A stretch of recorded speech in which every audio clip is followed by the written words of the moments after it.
moolah. That big old cash cow.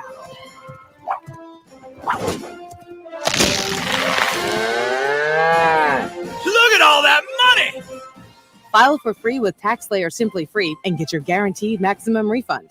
TaxSlayer. File fearlessly. Every human civilization has made meatballs. It's something primal yet very elegant. Same goes for the Blackstone meatball, where you can build your own bowl of elegance. Pick your protein, choose your sauce and side, add a super salad, a tasty adult beverage, and wonderfulness. Vegan and gluten-free options available too. The Blackstone meatball, with 2 awesome locations in the Blackstone district at 39th and Harney, and out west on Chicago Street at 180th and West Dodge, and at theblackstonemeatball.com. Many people go back to the dealership out of habit, or because they think the dealer is the only one who knows how to fix their car. At Omaha Car Care, we offer a better option. We have ASE certified technicians, the technology to service any vehicle, and free loaner cars. The dealer will sell you a package of services. We'll provide the service you want for your car as your trusted partner. I'm Rick Betker, owner of Omaha Car Care, and we'll be along for the ride. Tickets for less. Best seats, best prices, no per-ticket fees. Ticketsforless.com. KOZ and Bellevue, Omaha, Council Bluffs. This is 1620 The Zone. Crossover dribble. Sing for the crossover. Kyrie Irving, crossover in the lane. One of the most famous crossovers of all time. Behind the back, an ankle breaker on Chris Paul. Crossover. Double crossover. The crossover continues to evolve.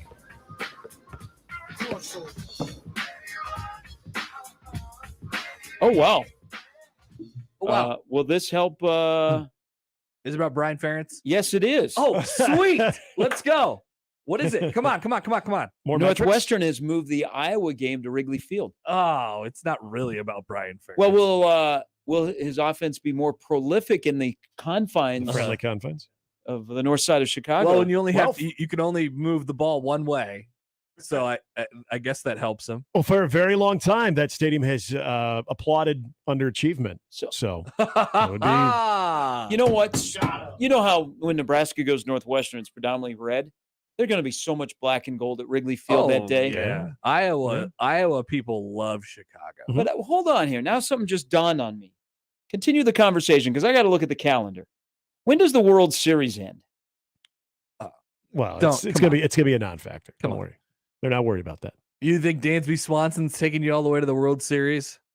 I don't. No, think Sharpie's he's optimistic. I think they will. Bullish? He's optimistic. They will contend for a playoff spot. Do we have win totals yet? They got to be out by now, right? I would think so. Wait a minute. This might be another reason to be upset at Tom Ricketts. When does the World Series end this year? No, it's fine. Yeah, it's fine. Let's see. You're going to be okay. It usually, I mean, what weekend is that? November 4th. November 4th? Yeah, right around there. Usually the World Series, like Game 7 will be during the week, right? So during the week before. All right. So they got to change it over from the Cubs World Series. And then they can... Yeah, Game 7 would be November 4th. Oh.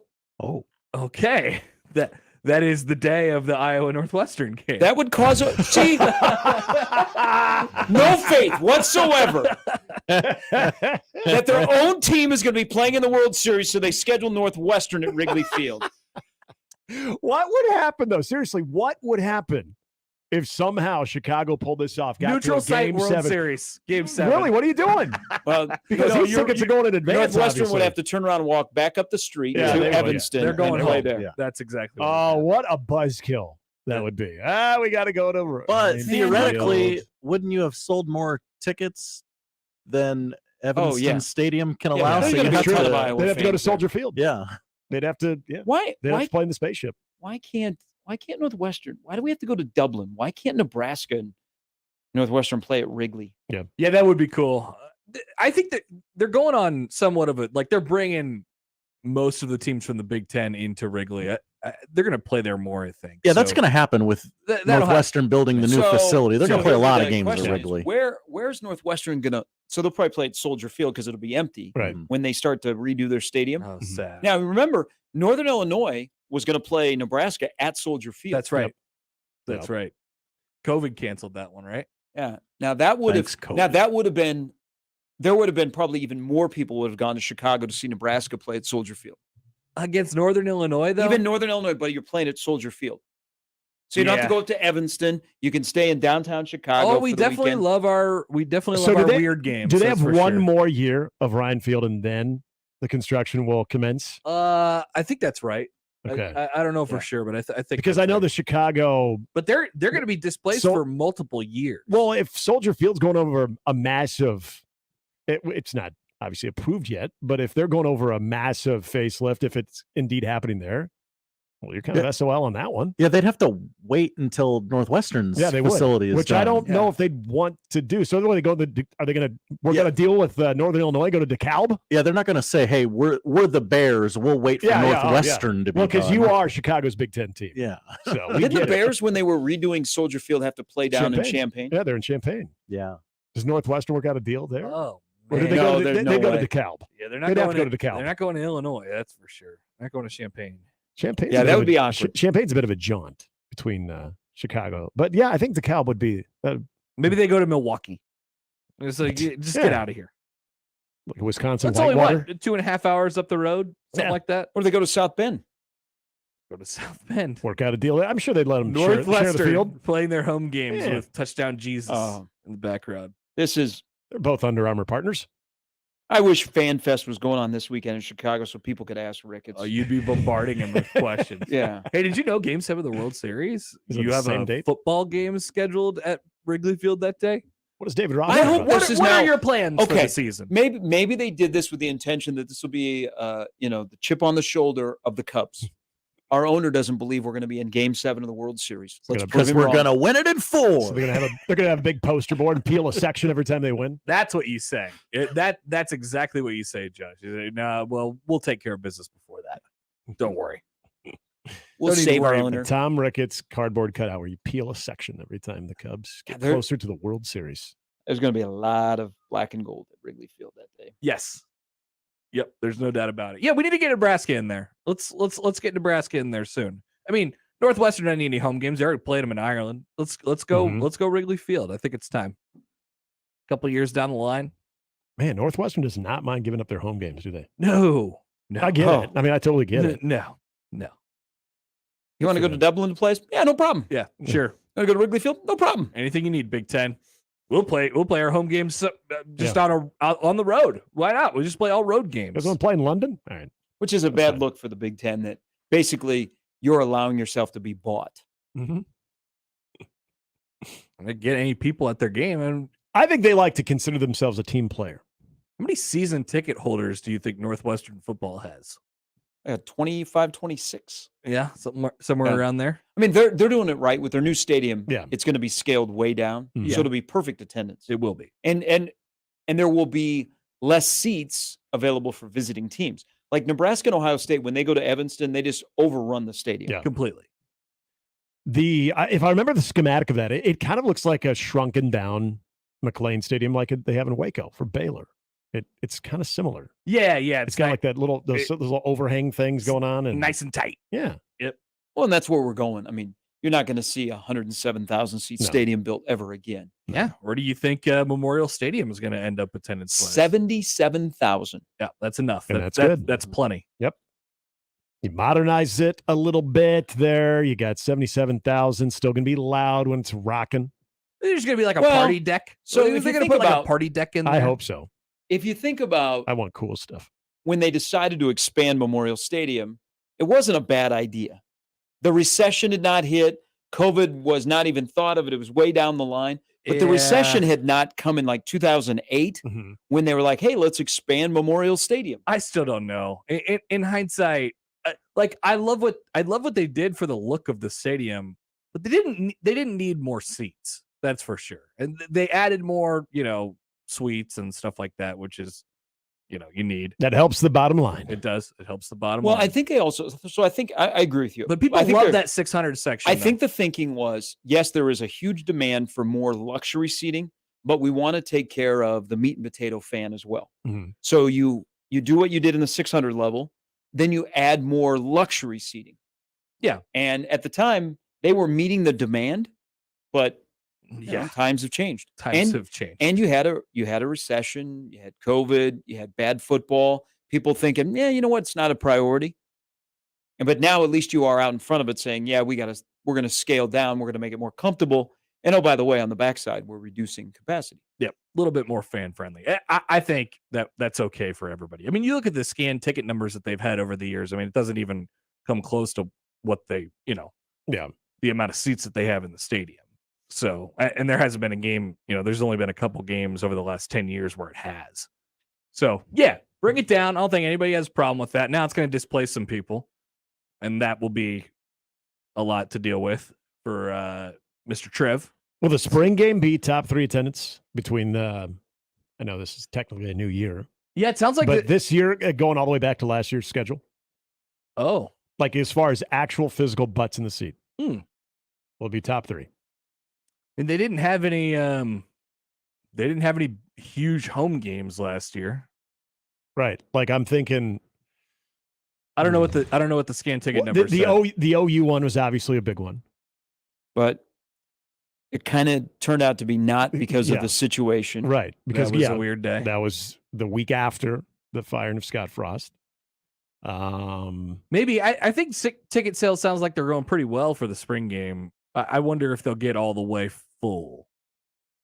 That's kind of the question right now is as far as tickets scanned. So you were what below? So Wisconsin was below 50,000, and that was a crap weather day. Yeah, so you had a couple of crap weather days. So the Illinois game was bitterly cold. No, the Minnesota game was bitterly cold. Illinois was but Illinois was here. But Illinois was secretly he was wearing his. Wasn't Illinois like about 57,000, and then Minnesota was like at 53? Right. Yeah, like the actual ticket scan numbers were really low. Yeah, I think I can pull them up here. Like I honestly think it will be. But outside of Nebraska, how many other box scores? Wisconsin was at 46,000. It was it was bitterly cold. Yeah, that was a bad weather day. 46,000. Minnesota's 57. Let's see. Oklahoma was the high, 75. Indiana 70. That was a night game. Mm-hmm. North Dakota just under that. Georgia Southern under that. Illinois just under that in the mid. And then Minnesota was the second lowest, right? Yeah, Minnesota was 57. Okay. So, but how many other 46,000? How many other box scores? But you know what? So, all honesty, being at the Wisconsin game, it of course was very apparent that it was not anywhere close to a sellout, and there were a lot of empty seats. But it was the diehards. But I would not have thought 40. It looked like there were more than. It looked like there was a good 60, 65,000 people there. Yeah. But there were people that had their own section. Well, because the benches in there, like on a game where it's actually full, it's overflow. Everybody's in the aisles. When you don't have to suck it in, you can finally just let it out. Yeah. So exactly. So I don't know let's say they have 25 seats to a row. If you're actually packing 20 in there, it looks full. It still looks full. But outside of everybody announces what the attendance is for a Nebraska football game, how many other places or box scores do you look at and you immediately look at the attendance or also look at the attendance? Because we know Creighton now is 3 straight sellouts. Mm-hmm. They're going to make it. The Marquette game will sell out, even it being a Tuesday night. Mm-hmm. Like Nebraska basketball. So I don't even bother because they're just not real. Like Nebraska basketball a couple years ago started to announce actual tickets and sold tickets. And that was on the box score too. Now, in Major League Baseball, they make you do that. Yeah. So in box scores, you announce how many tickets are actually used and then were sold. Yep. In the NFL, they do the same thing because the NFL is the only place that I can recall that still announces no-shows. When they give the attendance, like in the press box, that's how you do it. They'll announce attendance and then they will announce no-shows. Really? I love that. I love that. To shame them. Yeah, you shame them. You say, why are you here? Your friends are here. The people that aren't there aren't hearing the message. So it's counterproductive. And you know where this Call 'em discussion, out. speaking of no shows and scan tickets, you know where this discussion also is a topic? Is Denver. Because the Broncos had like games towards the end of the year, they had big numbers of no-shows. Mhm. And I imagine most Bronco games are sold out. Yeah. Yeah. And hey, I love that. when trying to make decisions, you start gauging the product. Is Well, it appointments? Yeah, and then the Football. the organizations can tell, how many times you've used the tickets in a year and stuff like that. Like it's points against you. Yeah. If you're not showing up to the games. Mhm. Maybe that factors in when you're doing a thing like, I don't know, cutting attendance in the stadium, cutting capacity in the stadium. It should be merit based. What happened to this world? God, I always said it, and I know when we talk about the sellout streak, it touches a nerve with a lot of people because I think people have sort of varying views. Yeah, on 46,000 people. That's Okay, a sellout. but to me- Everybody can see that, right? It's a sellout. That's what I've always said. When you can, when it's noticeable, when there is no faking, when you say a sellout, and you can look around and be like, yeah, okay, that looks pretty full. All right, fine. But when you look around, you're like, right, this isn't a sellout. That's where I'm sorry. I'm like, who are you kidding? Who are you kidding? It's hard. I don't like that. Especially, I mean, they announce over 80,000, every game. Right. I guess is the capacity limit now like 87 or something like that, I or think it's 85, 86 or 87. Yeah. Yeah. So and they announce 82, 83, 84, 85 basically every game, and then you look at the scan ticket numbers and you're like, oh, okay, Right. So that I noticed that it looked a little lower. Like if But you're right, if Nick, there's like, a slight if you could see disparity, it. okay, it's fine. Yeah, it's just one of those things that your eyes tell you if this is real or not. Okay, so the announced attendance for Nebraska, Wisconsin was 86,068. Oh my God. So basically, half of it. they basically had, what did you say, 46? Yeah. So 40,000 no-shows. And I know some of this is people that are counted in this aren't actually have tickets. Yeah. Right. But 40,000 no-shows to the Nebraska-Wisconsin game? Could fill up another stadium with that. Nate Rourke comes over. He goes, "Congratulations, you're a part of another sellout, 85,000." And Well, you got to congratulate the fans who made it that day. 46,000 people in the But stands are looking still. around like what?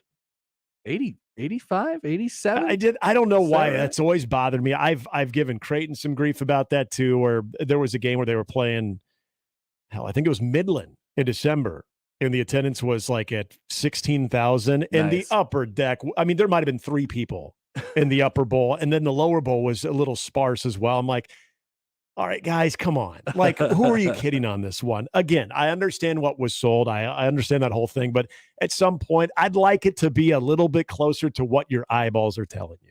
So you said Gary, Nebraska basketball is because I don't really look at the They attendance used figures. to. There was a 2-year stretch where they announced actual tickets used and tickets sold. Yeah, on the box. I remember Like seeing at on the box. PBA? sheet. Yep. Yeah, PBA. And I always liked So that's they did probably that. when they were when they were actually full every game. So the old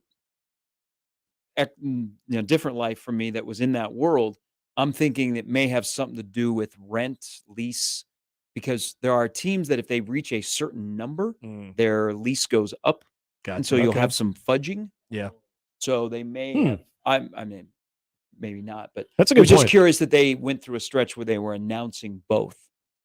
Yeah, I thought that was so rare when I saw that. But then I realized here lately, they have not done Well, that. only when it's when it works in your favor. Yeah. Which you can choose to give out the numbers. And here I thought they were just being really honest with everybody. There was no ulterior motive on that one. Well, I mean, Nebraska football is the only place where it triggers you on the attendance. Yeah. You go, oh, come on, let's just at some point, my God, give us the right number. Nowhere else does. If you would say at the women's game, Thursday night they play Illinois, is that right? Mhm. You say, and folks, thank you. You're part of 11,000, and there's only 4,000 people there. Anybody going to go, Connor? Who are you trying to kid here? He went off the script. What's he doing? We got a rogue PA guy. One of the gentlemen in the yellow jackets comes over and escorts you away. Josh, I got a question. Yes, so sir. AMC announced they're going to charge for seating, different seating. Are you surprised it took this long in a movie theater?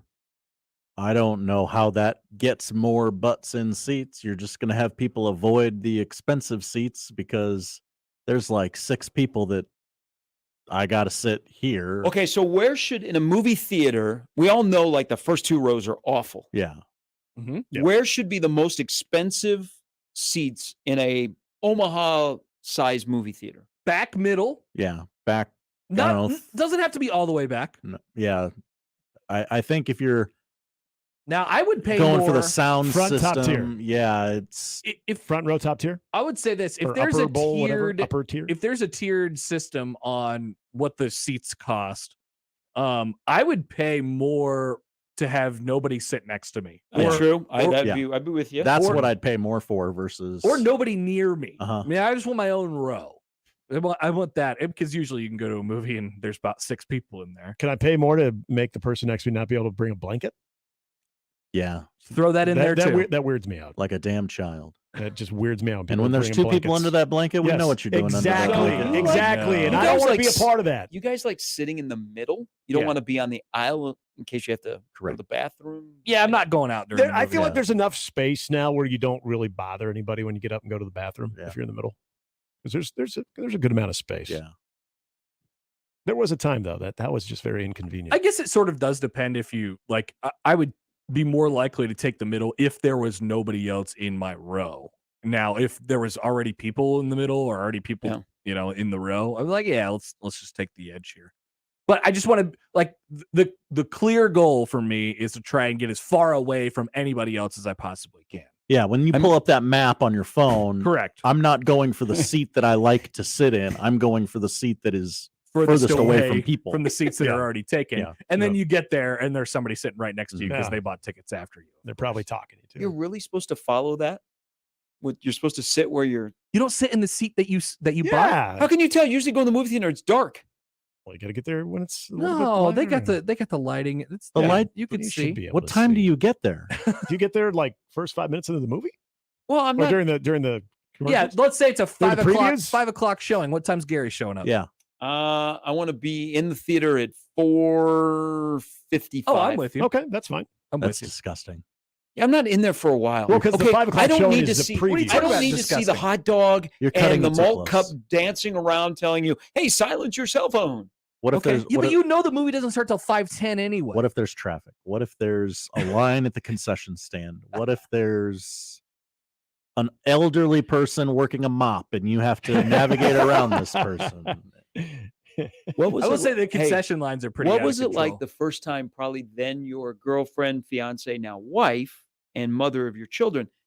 Like you guys went to a movie theater and she wasn't like, snap, snap. Was that almost a breaking point? No, she thought I was a psychopath, but now I've molded her to be the exact same as me. Nice. Now I'm on the other end, like with sports.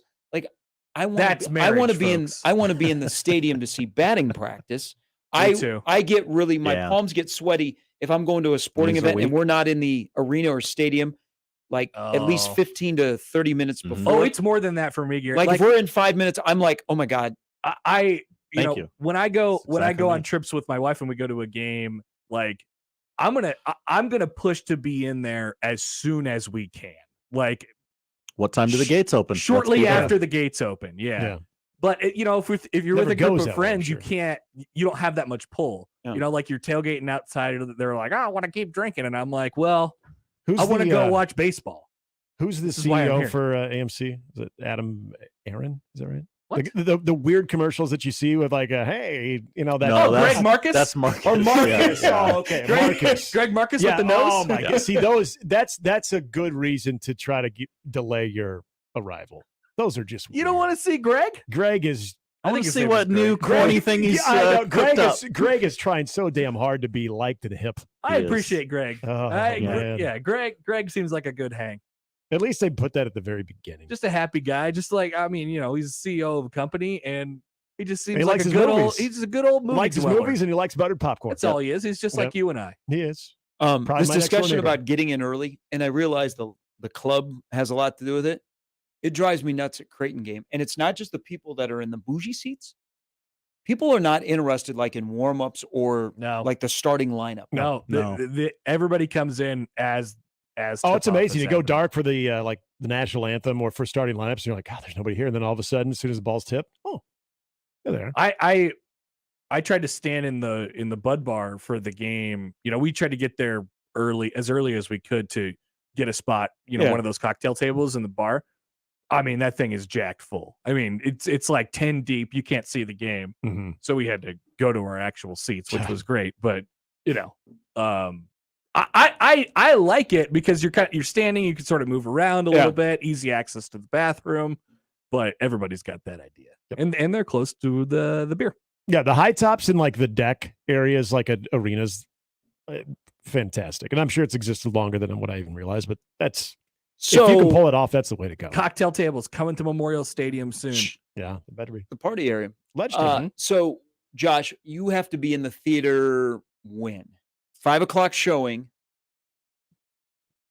I would like to get to the movie theater at 4:30, and whatever time we get to our seats, I know like I'll be there in time. Oh man! So if you applied the same thing for a basketball game, warm-ups would not have even started. Good, I like that. That's good for me. You gonna watch them come out for the first time with their not when uniforms when on? you get a few of the claps when they first come out. You're going to be one of those people clapping. I want Greg Marcus in the sweatsuit, not yet ready to perform. Finding his rhythm before the show.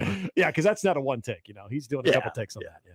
Oh, can't get his legs over his head on the first try. try. That one is so God. It's just weird. I bet awkward. your anxiety goes through the roof if you run into a roadblock.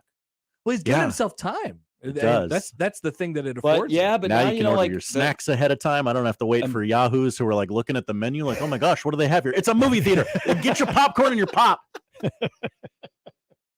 The concession stand lines are out of control, though. I mean, there's usually one person running the concessions. One poor 16-year-old working. And they have no idea what they're doing. They have no idea what they're doing. The person doesn't know how to order. There's like 6 kids running around their ankles.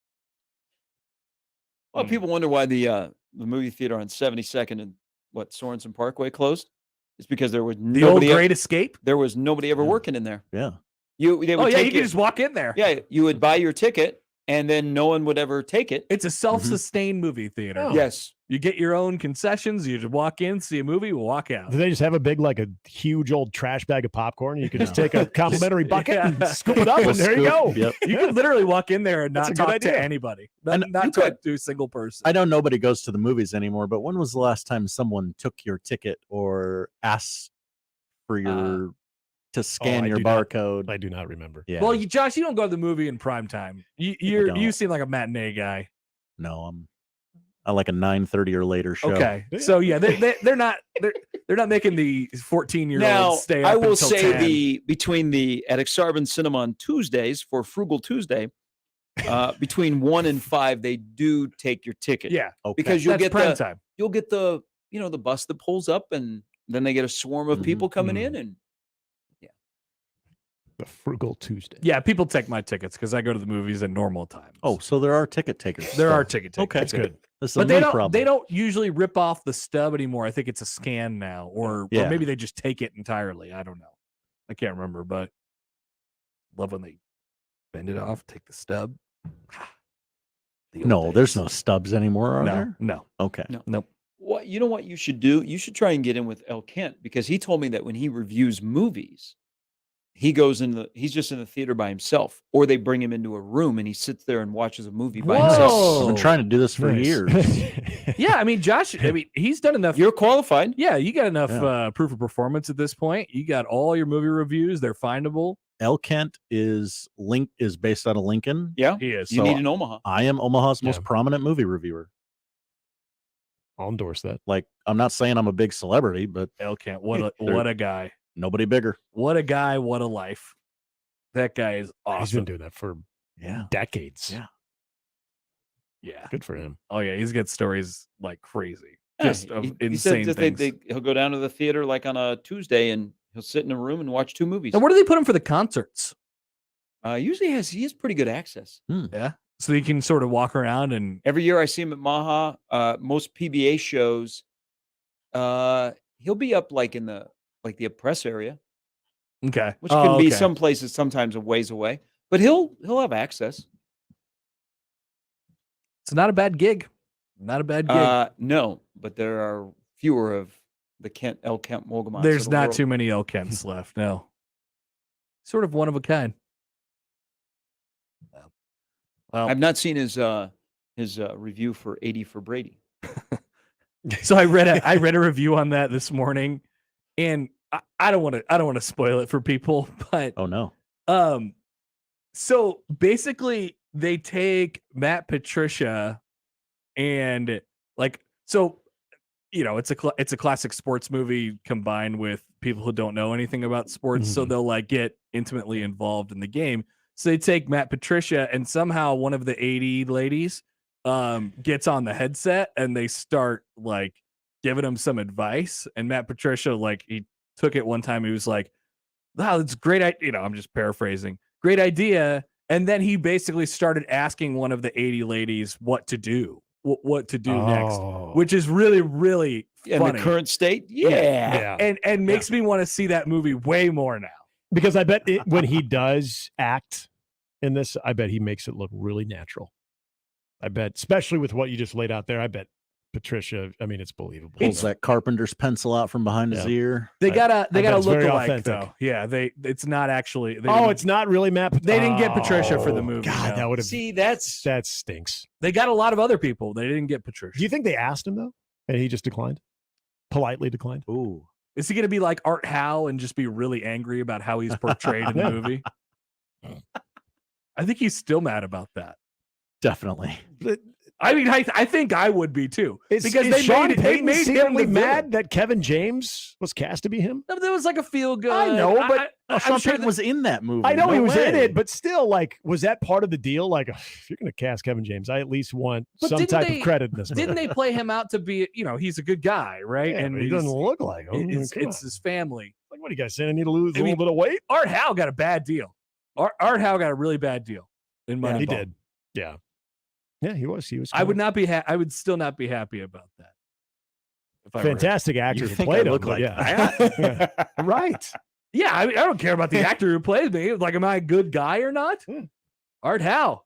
Now you had the whole baseball world or everybody in the world thinking this guy. Who is this guy? No, he can't work with a GM. We needed a villain. Billy, you're out of your depth. But I guess he came around at the end. He did. He believed. Yeah, it's always a feel-good story at the end. Or those scouts too. Can you not be the one romantic scout about did baseball? not come across very well. F you, Billy. Oh, yeah. I'm not going to fire you. Old school guy. Now I am. Have a good show. All right. That is the crossover. A couple poll questions up already. We got a suggestion, Josh. Ooh. Poll question: does Greg Marcus seem like a good hang? And then you already did the second one. Did Art Howe get a bad deal? You can find those at Happer Show. We'll start things off on a Tuesday next. That's the crossover. The Connor Happer Show is next on 1620 The Zone. Previously on the crossover. I also refuse to give anything, no matter how satisfactory it was, the full 5 stars because that's not very helpful. There's no such thing as perfect. You fill it out. Perfection is unattainable. Yeah, usually. What? I don't know. I feel like I'm helping. You're not helping. You're giving 3 out of 5. Yeah. You're only helping if it's the maximum score or a 0. Mornings with Sharp and Hanley. The Connor Happer Show on Sportsmanlike Conduct. 6A to 6P. 1620. The Zone. Your Omaha area forecast from the Godfather's Pizza Weather Center and KETV Newswatch 7 on 1620 The Zone. Watch out for a few isolated slick spots early Tuesday as temperatures briefly dip below freezing. Otherwise, expect a sunny and mild day ahead. Northwest winds still a bit breezy in the morning, gusting up to 20 miles per hour. Highs in the mid to upper 40s. I'm meteorologist Sean Everson from KETV Newswatch 7. Start your engines. Joe's Indoor Karting in Council Bluffs is off the charts crazy. Joe's Karting is fast-paced, adrenaline-pumping, wheel-to-wheel racing action at over 40 miles per hour. The only speed restriction on these karts is how good you are. Joe's Karting is located just a couple of blocks north of Bass Pro Shop and directly east of AMC Theater in Council Bluffs, Iowa. Go watch a movie. Come race at Joe's. Planning a bachelor party, graduation party, or just a night out with friends. Go to Joe's. Remember, Joe's Karting is your place to race. For adults with moderate to severe plaque psoriasis who are candidates for systemic or phototherapy, now there's Skyrizi, Risankizumab Riza, a prescription-only 150 milligram injection. With Skyrizi, 3 out of 4 people achieve 90% clear skin at 4 months, and Skyrizi is just 4 doses a year after 2 starter doses. Nothing in me go hand in hand. Nothing on my skin, that's my new plan. Nothing is every day. Don't use if allergic to Skyrizi. Serious allergic reactions and an increased risk of infections or lower ability to fight them may occur. Before treatment, your doctor should check for infection and tuberculosis. Tell your doctor if you have an infection or symptoms, such as fever, sweats, chills, muscle aches, or cough, or if you plan to or recently received a vaccine. With Skyrizi, you could achieve 90% clearer skin. Ask your doctor about the #1 dermatologist prescribed biologic in psoriasis and visit skyrizi.com or call 1-866-SKYRIZI to learn more. John and Josh here for the FanDuel Sportsbook. We all have our systems when we bet, from picking that perfect upset to combing through injury reports the night before the game. But there's one thing every bettor should include in their system: responsible gaming tools available on FanDuel Sportsbook. These are tools that help keep your play in check and under control. And there's so many tools to choose from, like time limits, so you don't unknowingly spend more time on the app than you intended. Absolutely, John. Not to mention wager limits to help prevent you from betting more than you should. And you can even take a timeout, which pauses your account for as long as you may need. FanDuel wants every bettor's experience to be about fun and entertainment. So visit FanDuel.com/playwell and make responsible gaming tools a part of your system. FanDuel.com/playwell. 21 plus and present in Iowa. Gambling problem? Call 1-800-BETS-OFF. Do you like to shoot fireworks? Would you like to get paid to shoot fireworks? J&M Displays wants you. Help shoot an Omaha Storm Chasers game, Memorial Park display, or any of the major shows in western Iowa and all of Nebraska. If you like to travel, J&M covers Nebraska, Kansas, and most of Missouri. They offer free training and great daily pay rates, which makes it a perfect part-time job. Visit jnmdisplays.com and click the Join Our Team tab to find out more. J&M Fireworks. Your neighborhood is more than blocks of buildings. It's the people who live there that make it special. At Union Bank and Trust, we're not just creating home loans, we're making neighbors. We're not just small business lenders, we're small business shoppers.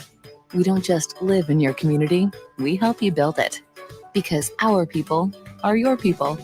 Visit ubt.com/neighbor to learn more. Union Bank and Trust, member FDIC. What I know about courage, I learned from my adoptive mom. She said sometimes you just gotta hold on and know we'll get through this. Mom, we are so high up. Hold my hand. No, you hold my hand. Here we go. Learn about adopting a teen from foster care. You can't imagine the reward. Visit adoptuskids.org to find out more. I learned patience from my adoptive dad. All he had to say was, "Hey, you got this. Just breathe." Hey, we're pretty good. Yeah. Might have to start a band. I got it. Learn about adopting a teen from foster care. You can't imagine the reward. Visit adoptuskids.org to find out more. This message is brought to you by Adopt US Kids, the U.S. Department of Health and Human Services, and the Ad Council. Listen to Woodhouse Auto Family Blue Jay Overtime, the Creighton men's basketball postgame show on 1620 The Zone. Live from DJ's Dugout downtown. It's right after every home game, presented by Barry Law. Exclusively on your home for the Creighton Blue Jays. 1620 The Zone. It's the Connor Happer Show. Are we sure we want to do this? Could you, make an announcement that we're ready? It's the Connor Happer Show on 1620 The Zone. All right, welcome in. Happy Tuesday. It is the Connor Happer Show here on 1620 The Zone, 1620thezone.com. I look outside. It's bright and sunny. I went outside just to grab my water with short sleeves. I don't put my jacket back on just during the break there. It's still cold. It's still the winter, but it's nice, but it's That's not what we want to hear, Connor. Don't go outside with a short sleeve shirt on. That would be my advice to you. Comfortable, but you're still gonna have to wear at least a jacket. Here we are on a Tuesday. We'll focus in on Creighton a little bit today, as Joel Lorenzi will join the show at noon. We'll talk about the Jays with him and what the next few weeks look like, and then John Fanta will join the show. Been wanting to get Fanta on for a while now, and we'll talk about the Big East as it's obviously in major flux. As Creighton tries to push toward a potential title. I think, there's a big game in the Big East tonight. Yeah, it's Marquette and UConn. So it's a huge week for UConn, who gets Marquette at home tonight and then has to travel to Omaha on Saturday. That game is sold out, by the way. Talking sellouts while we're on the subject. Jacob YouTubed in on our YouTube page, 1620 The Zone TV. Hi, Jacob. Remember how much Nebraska media / Twitter clowned Rutgers when they called that game a sellout last year? I do. It was fun. Here's my thing. If we're just quick take on sellouts before we sell out the rest of the show. Nice. Like, I am not the guy who you hear this a lot in the state now, specifically pertaining to Nebraska's sellout streak. I am not the guy who's going to say, the sellout streak just needs to end. We need to kill it. You don't have to kill it. At the same time, you don't have to lie about it. I would say this as well. The thought process, the big picture idea behind Nebraska having the longest sellout streak in the country by a long shot is they have great fans and they're supportive and they're rabid. And if you're playing at a sporting event with the Nebraska block in or Script Huskers, whatever, Nebraska fans will be there. That is still true whether or not there is a sellout streak.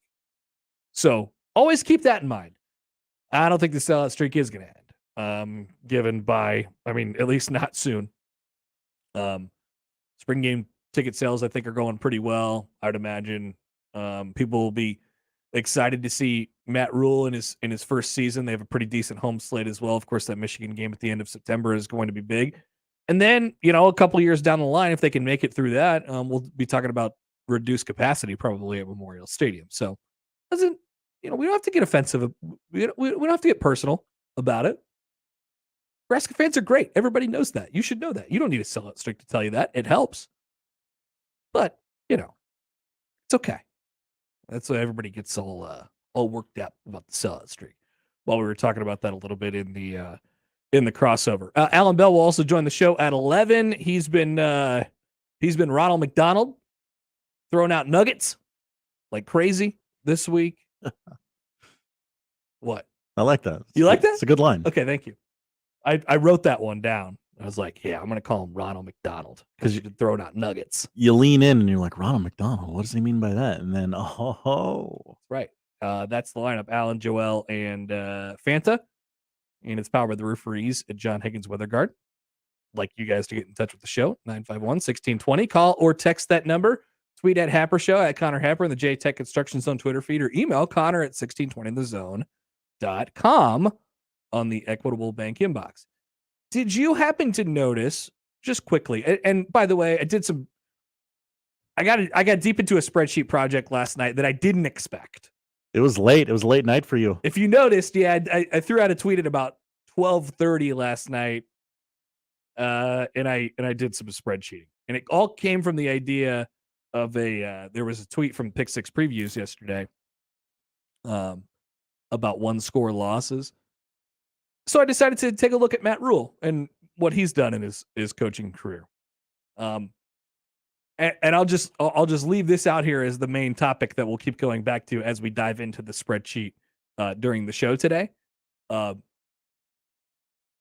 Rule's a better coach than Scott Frost. Don't know if you hot take. If you were wondering, I have some data, results, baby. Hard numbers, and they don't lie. So we'll, even though Matt Rule's record is, people get on about his record, 47-43, I think he is. look a little bit deeper and you'll find some examples of good coaching. So we'll get into that a little bit later in the show. Iowa keeps providing us with beautiful, beautiful content. We are on LeBron watch. LeBron against Oklahoma City tonight needs 36 points, and he is the all-time scoring leader in NBA history. Will he do it tonight? Nope. His over-under is 32.5. Under. What if he gets over and then just gets it with his first bucket, and then they could stop the game on Thursday against Milwaukee? That is entirely possible. Okay, so there's not much wiggle room there. I tend to agree with you, but we are on. What if LeBron just catches a heater tonight? He's like, you know what? I'm going to drop 50. I know we're going to talk about it later, but I love that for, I think about 5 days now, Good Morning America has advertised the morning after LeBron breaks the record, we'll have him with Michael Strahan, and they've already recorded the interview, and they're showing clips from it, and it just says the morning after on Good Morning America. Really? Yeah. Hey, LeBron, how's it feel? Well, I don't know, Michael. Well, they haven't aired his answer, but they have aired like Michael Strahan asking the questions like, what does this record mean to you? Like, why not get his reaction afterwards? Nope. Everybody's doing a sit down with LeBron this week. Yeah. Wilbon had him last night Mm-hmm. on Sports Center, and they talked about a variety of different, like they talked about Kyrie, and LeBron clarified his tweets. It's about me, or maybe it's me. And LeBron Say Michael Strahan won't have that option because they recorded that interview before the tweet was sent. What in the world is going on? Why not just have your Good Morning America? Just having the day after. It's all right. Yeah, we got other stuff. We got a couple cooking segments we need to fit in there. But there is one story I'd like to talk about off the bat. So we got another comment from Forrest right away when we started today. Yeah, this is important stuff here. It says the following. Husker Twitter influencers are circling the wagon. First of all, Husker Twitter influencers? Question mark? Who I don't know what we're talking about. I don't know what that means. But I imagine that it is in, and I haven't seen much out there as far as people getting excited specifically for this. But there was something that caught my eye this morning. Georgia. Two-time defending national champion. Yeah, Georgia Bulldogs. They've won 2 national and they're also in the running in the top 3 to land young Mr. Raiola. Nebraska, Georgia, USC. Georgia offered another 2024 quarterback this morning. What's going on in Athens? What's going on anywhere? So if that's I'll be honest with you, if that's the thing that is sent people into a tizzy this morning, I don't blame them. I really don't. And Dylan Raiola is, he's going to visit March 25th to Nebraska. He's got a visit scheduled the week before that as well. I don't know. Are we closing in on something? Is something happening here? Is something happening here? That's the question. We'll badger his father about it tomorrow on the Connor Happer show. Well timed by you, Josh. Well timed by the Super Bowl, I suppose, as well. So yes, you may have heard of Dylan's father. You might have heard of his uncle too. But Johnny and Dominic Raiola, who played in the NFL for a long time, 14 years, will join the show tomorrow at noon. Is that right, Josh? Noon? I wrote down 11 on my dry erase. Okay, he'll join the show tomorrow at 11. And yeah, we're gonna talk about Dylan. That's probably coming up. Yeah, we're gonna talk about his kid. 11 tomorrow at 11. Disregard the noon thing. 11 noon Eastern. Noon Eastern. Yes, I know a lot of people from the East Coast who are going to be tuned in for it. So yes, all those people in Athens. He'll join the show tomorrow. And And yeah, we'll get some thoughts about what this week is like and all. I honestly want to hear it from him, like as a former player and who made his reputation on being like a hard-nosed, tough guy, all that stuff, because as you sort of have to as a great offensive lineman. How does the recruiting process come off to him as a parent of the number one player in the country? I don't know. Like, there's a lot of different directions you could go with that. My guess would be that he, embraces the whole thing and all that stuff. We'll have a chance to ask tomorrow. But yes, I did catch my eye. I did catch my eye this morning, Josh. I'm not going all the way in. To be fair, Georgia has offered other quarterbacks in the cycle, but the timing of it is a bit precarious. If we were playing the sports talk radio debate show television game of something or nothing, would you call Georgia offering another quarterback something or nothing? I don't know. I would say you would be terrible on sports debate television. Wow, I'm so bad at sports radio. I would say it's not nothing, Josh. Okay. I would say that it's not nothing. That's all any of us are doing, right? I mean, we're going to do our due diligence and talk to Dominic and all that stuff, but recruiting a lot of times is, you get as much information as you possibly can, and then when the decision is laid out there, you read tea leaves, and that is reading tea leaves. That's for sure. So I don't know. Those tea leaves come up pretty decently for not Georgia at this point. Yep. Interesting. Very, very interesting. So we may end up talking about that during the show, but yes, we will get into the spreadsheets a little bit. And then of course we'll talk about Iowa, Allan, Joel, and John Fanta as well. Can I read one tweet from Scott Docterman? Yeah, is it about Brian Ferentz? I want to hear all the tweets about Brian Ferentz It today. kind of is. It's Brian Ferentz adjacent. Iowa will face Northwestern at Wrigley Field on November 4th. I don't care about this. Read me more stuff about Brian Ferentz. Which was announced this morning. The last time Iowa played a Big Ten foe in a baseball stadium, November 24th, 1904, in a Thanksgiving game with Minnesota, the Gophers won 11-0. That's Brian Ferentz. There you go. Now we're connecting the dots to Brian Ferentz. You've made the joke everyone else has made on Twitter now. Congratulations. Maybe Brian Ferentz will have it worked into his contract that if he gets more than Minnesota did in 1904, he will get a contract extension or whatever it might be. Yeah. So we will talk about that later in the show. Like I said, a lot of different ways to get in touch with the show. We'll hear from you guys all day long today. Allan Bell will join next. We'll get into his thoughts. Also, he sent out a couple tweets yesterday that I just have to ask him about.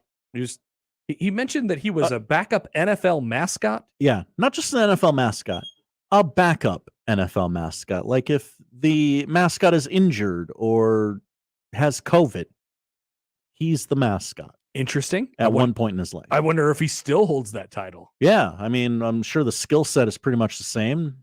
Yeah, just give him a call. Yeah. Hey, you available? And then they go to the second alternate if they need to go down that road. Okay, so we'll talk to Allan about that. And, of course, the Super Bowl next here on the Connor Happer Show on 1620 The Zones. Hey, guys, we all have our systems. When we bet, you pick the perfect upset. You comb through the numbers, or you bet with your heart. Or you bet on vibe, whichever way you like. Either a system is still a system, but in order to keep you safe, there's one thing every bettor should include in their system. That is the responsible gaming tools available for you on the FanDuel Sportsbook. They keep your play in check and under control. There's time limits on there. It tells you how long you've been on. So you're running up that time pretty good. The clock will be staring right at you in the face. There's wager limits to help you prevent betting more than you should.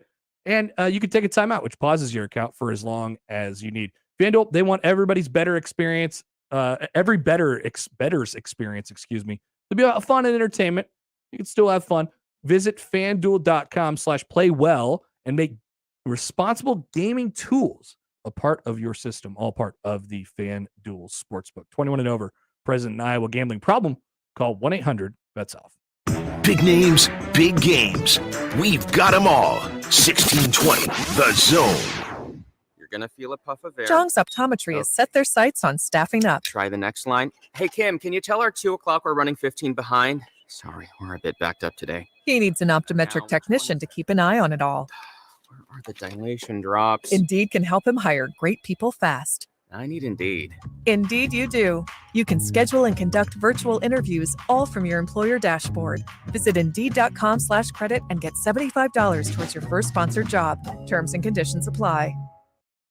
I always wanted to learn Spanish, but I never thought I'd have the time. Then I discovered Babbel. Babbel's lessons are fun. They only take like 10 or 15 minutes, and in 3 weeks, presto, you're starting to speak another language. Like magic. I love that Babbel's lessons aren't just robots talking. They're voiced by native speakers, so you get the pronunciation just right. And they're designed by real language teachers, so you learn how to have real-world conversations, things you'll actually use. It's incredible. After using Babbel, I'm ready to start having real conversations in French. There's all kinds of ways to learn. Use Babbel's podcasts or games or videos. You can even join live classes with a language teacher. If you want to learn a language, there's no faster, easier, better way than Babbel. Babbel. Babbel. Babbel. Évidemment. Go to Babbel.com to try for free. That's Babbel.com. Babbel.com. Omaha Maverick basketball is in the middle of conference play and scheduled to make a run this season. Come see all the action at Baxter Arena as your Omaha Mavericks try to rise to the top of the Summit League. Let's pack the Baxter. Get your Omaha Maverick men's and women's basketball single game tickets for all upcoming Summit League action at the Baxter Arena box office by calling 402-554-MAVS or at omavs.com/tigs. Over the past few years, the COVID-19 pandemic has affected how we live our daily lives. Today, 1 in 5 Americans experience emotional and mental health challenges, but many of us do not understand what we are facing or how to ask for help. At the American Psychiatric Association Foundation, we work every day to eliminate stigma, combat mental illness and substance use disorders, and advance mental health. If you or someone you love needs help, you are not alone. Please visit mentallyhealthynation.org to learn more. What I know about courage, I learned from my adoptive mom. She said sometimes you just gotta hold on and know we'll get through this. Mom, we are so high up. Hold my hand. No, you hold my hand. Here we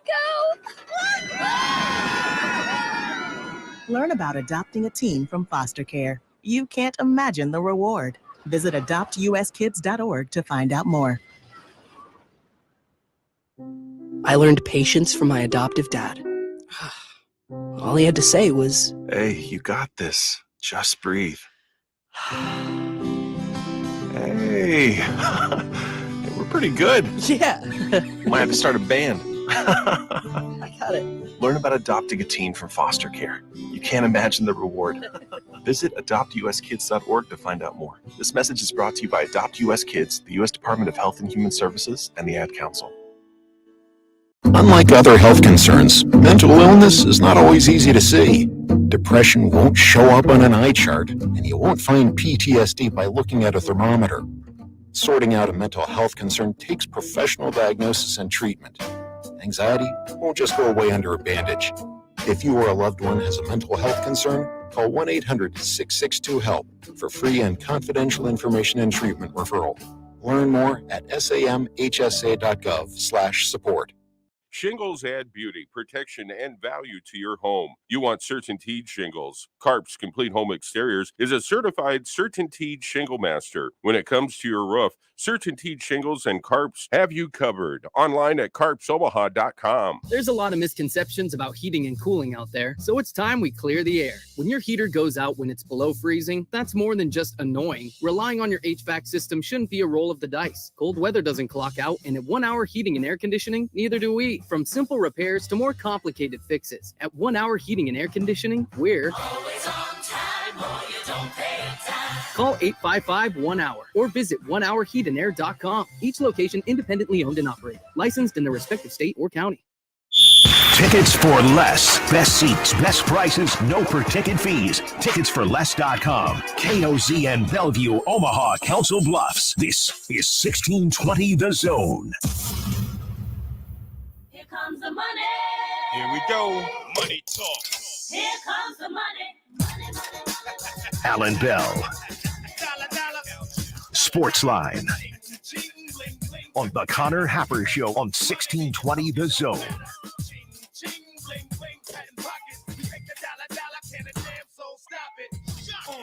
All right, it's Super Bowl week, Super Bowl media night happening last night. And I think the most earth-shattering thing that we heard as we bring in Allan Bell is the Super Bowl what is Kyle Kuzma wearing? Why am I seeing this? All right, sorry, hold You're on. so easily distracted. I got distracted. Kyle Kuzma here for Goodyear. Yeah. Anybody look at a picture of Kyle Kuzma walking into the arena the other night? Is the Super Bowl a must-win game? Was the question that took over Super Bowl Media Day last night, Allan, and I think that's just perfect. Yeah, it encompasses exactly what that night is about. Lunacy. All right. It's just insanity. But I love that a reporter asked Eagles head coach Nick Sirianni, said, which player on your team would you not let date your daughter? And he goes, my daughter was 5. Which was a perfect answer. Like, please get the hell away from me. Yeah, please don't do this. Don't ask me that question. I can't think about this yet. My daughter is 5 years old. Yeah, that's a perfect response. That's always such a weird question, too. Dude, I'll tell you this. I've covered that. I've done that night like 5 times. I once saw someone walk up to Bill Belichick sitting at a podium, start playing like some sort of like sitar or something like that. All right. Within 3 seconds, Belichick just said security. That was it. And everybody was like clicking their phones and whatever. I was pounding the side laughing. It was one of the funniest things I've ever seen. Where do these people come from? Like, I get it. You're just in it for the bit and that little piece of content that I guess that you could get out of it. But I don't know. If I'm going to Super Bowl Media Day, I'm probably not gonna. I'm not gonna make that much of a scene. But that's just me. Yeah, if my company's paying, flights, hotels, food, all of that, I'm going to come up with a better question for Patrick Mahomes than, what flavor Gushers do you eat? Yeah. You know what I mean? Like, what are we doing? The question that Mahomes, it was from him yesterday. It was simply, and I hate answering this question to anybody, people that I just meet or what, trying to get to know whatever. What's your favorite song? And he had to, on the spot, come up with the answer to what's your favorite song. And what he came up with was Umbrella by Rihanna. So that's actually a really difficult question. It is. It's a horrifying question. I would have no idea what to say. No, it's horrifying. Like, and you know what's funny is that what comes to your mind is what you were listening to like last on your phone, like before you walked in there. So he was definitely listening to that, which Umbrella is a good song. I totally get it. I would be a huge jerk about it. I'd be like, man, I don't have a favorite song. Like, I don't know how to answer this question because that's just because I can't come up with an answer fast enough to actually answer the question.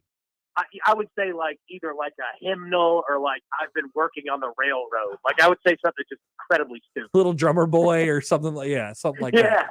Yeah. And then people think you're a total weirdo. Yeah, that's the way it goes. Okay. We unearthed the this national anthem. That's what you say. Yeah, I love America. The national anthem is my favorite song. Yesterday, Allan, you responded to a tweet from Paul Feinbaum. That said, what's the biggest career change you ever made? And people, they answer it or they quote tweet it and it starts a conversation. And Allan Bell quote tweeted it with the following. I went from phone sales out of college, bothering the hell out of people, to a backup NFL mascot and the guy who shoots T-shirts out of a cannon. I can't believe they trusted me to do that. Crying, laughing face emoji. And I have about 6 questions that could probably take, upwards of 10 minutes here. But I think you got this a lot. Backup NFL mascot, huh? Yeah, backup. I couldn't even get starter position, right? But you know what? You got to make your bones there. The guy who's the main guy, who was, I'm going to say sickly, okay? And what I mean by that is like nothing serious. He would just get sick a lot. Like he just didn't have a lot of energy. So it was like one of the only times, probably the only one in the NFL where you needed 2. And we're talking about 2 raccoons for the Tennessee Titans, which that is the mascot because it's the state animal. So yeah, you had multiple raccoons running around the stadium. Wow. I mean, Josh, does this, what do you feel about this, that you now know one of the raccoons of the Tennessee Titans? I mean, it's That's an honor just to know right. Allan. And I'll tell you this, when I did it, I mean, it was a pretty good, I worked for Dell, all right? Selling to, large businesses. It was a pretty good job, right out of college.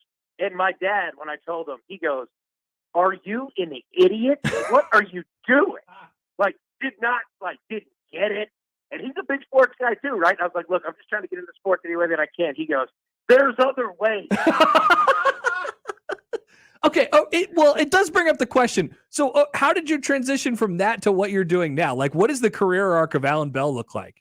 I'll tell you exactly this. All right. So I was doing that. All right. So, when you're, the mascot, like you're on the field, you're doing all this stuff. You're a halftime show. You're, TV timeout, all this stuff. But when the other guy was in the suit, I just walked around with him, right, to make sure like nobody threw stuff. Mascot handler, or whatever, right?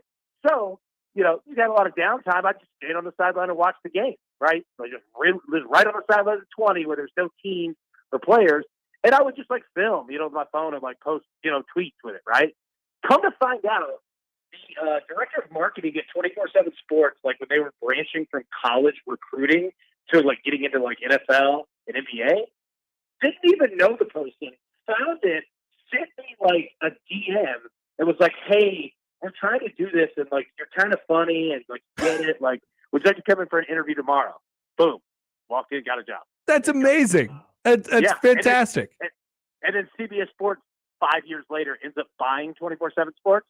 So that's exactly how I got it. Wow, what an arc! What a start! That's a storybook. They should make a movie about the Allan Bell career arc. And I don't know who would play you, but you could definitely do that since we're doing 80 for Brady now. Oh, for one, that would be awesome. 2, I'll tell you a really quick funny story with it. I'm walking down the tunnel, all right, and the other guy was really tall. He's 6'4", right? Well, I'm not 6'4", so I come walking out, and the mascot's name is T-Rack, Tennessee Raccoon, right? T-Rack. So I'm walking down the tunnel in Nashville, all right, Nissan Stadium, playing the Chargers. I don't get halfway through the tunnel, all right, and a Chargers fan is drunk, and he yells, he goes, "Oh, here comes the short raccoon." Dude, just roasted me in front of all my boys, and literally I just took one step, turned right back around, and kept going. It was hilarious. That guy crushed me in one word. What's it? It's phenomenal. And people can be ruthless to the mascots because they feel like the mascots don't have feelings, but there's people inside of those suits, as you know very well. There are, and those suits are hot, dude. You're gonna lose 20 pounds, no joke. The kids, I don't, we got Super Bowl stuff to talk about, but I have, once again, now my mind's just racing. This should be an ongoing thing every week. We'll just drop in, whenever we pick back up. But the kids are, they'll just punch you. And they have no recourse whatsoever. The parents are just standing there "Oh, that's funny. Punch the mascot. That would be funny." Yeah, they love it. They'll just come up and kick you where you're not wearing a cup, all the time. You've got to go into defensive mode constantly. And then they're like, "Hey, hold my baby." It's "Dude, that is a serious insurance liability. I am not holding your baby." That's a tough job. That's a tough job, and we applaud you for it. Okay, Allan. So I called you, you T-Rack was, not something that I expected to say on the show today. But I said that you're like Ronald McDonald. You've been throwing out nuggets, and you're going to continue to be throwing out nuggets all week. As you've started to look at the Super Bowl, Is there something? I know there was some that you tweeted out last night, some that you've mentioned on the early edge. Is there anything that catches your eye as far as a trend or something that you might be watching for in this game? Yeah, there's there's multiple, especially with these teams, right? Like they both scored 546 points exactly this season, which is crazy. You look at the Chiefs, most passing touchdowns in the NFL, the Eagles, most rushing touchdowns in the NFL. You look at this game, all right, there have been, anybody that bets like interception props, there have been multiple interceptions in 4 straight Super Bowls. All right. I love that. Had what was it? It was, will there be the opening kickoff, all right, in the last 11 years, the opening kickoff has only gone for a touchback in 3 of 11. Oh, okay? That's like the opposite of a normal that, right? NFL game, because usually you know the juice is pretty high on it will be a touchback. Yeah, it's the complete opposite. And you've got a dude back there who's like, I'm running the opening kickoff of the Super Bowl back. I don't care if the thing's 109. I'm taking it to the house, right? Mm-hmm. So yeah, like you could bet on that. Like, yeah, you gotta sprinkle a little bit, man. Take a shot. I believe we hit the punt prop last year. Do you remember that? Yeah, I think the punt prop is 6.5, and I believe that was right around the same number as it was last year, maybe one less. Do we like the punt prop? Just 2 years in a row, making a Super Bowl tradition. Oh, 100%. We're absolutely riding that. As a show together, yes, we're definitely doing that. What do you think about all the, and 49ers, a couple 49ers players have been sort of outspoken. Like people are sort of trying to poke holes in the Eagles. And I think I've spent the good majority of the last few weeks attempting to do that as well. There was that list that came out that somebody tweeted about the quarterbacks that they've beaten over the last, couple months or so here. And I guess that's the thing when you think about this game, and you might look at the schematic advantages that the Eagles have, or the personnel advantages that the Eagles have. But on the other side, the Chiefs have Patrick Mahomes. I guess how do you think that works out, given that he's the best quarterback in the league, and he's by far the best quarterback they've seen in recent memory now? Oh, well, I mean, look, like anytime you got to play Mahomes with the Chiefs, like it's not fun. You know what I mean? Like you know what you're getting into, right? But I'll say this, like with all like the poking holes, the attempts like doing it to the Eagles.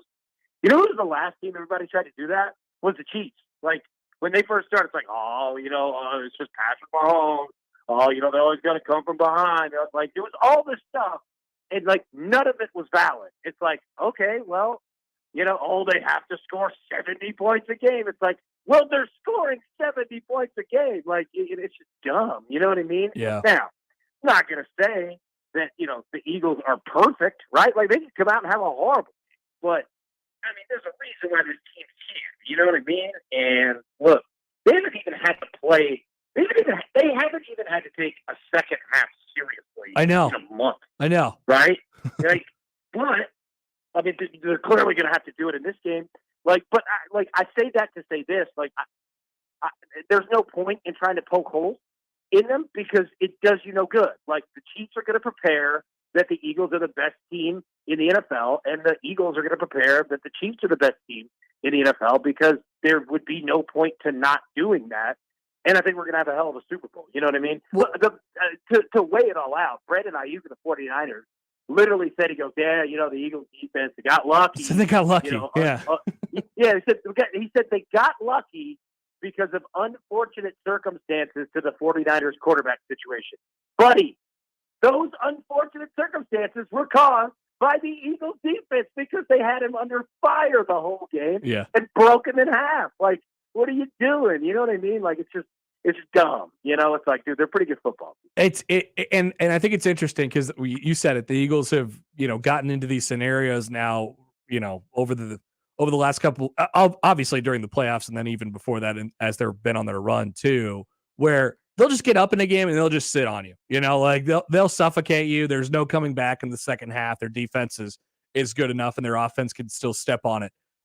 The Chiefs pose one of the things that sort of scares me in those scenarios for those type of teams, in that they can hit big plays and they can they sort of can come back. It's why I love the matchup, but it's another reason why I'm sort of having a difficult time getting comfortable with one side or the other. Oh, 100%, because it's like, it really does feel like every single thing that one team does, like the other can do that too, right? Like we can see both of these people. The Chiefs, their offense, they'll go on 12, 13 play drives consistently, son, and punch in touchdowns. Like that is just defeating anybody that you're playing against. The Eagles could do it too. The Eagles can also score in 2 plays. The Chiefs could do that too, right? Like, I mean, the Chiefs could get after your quarterback in a hurry.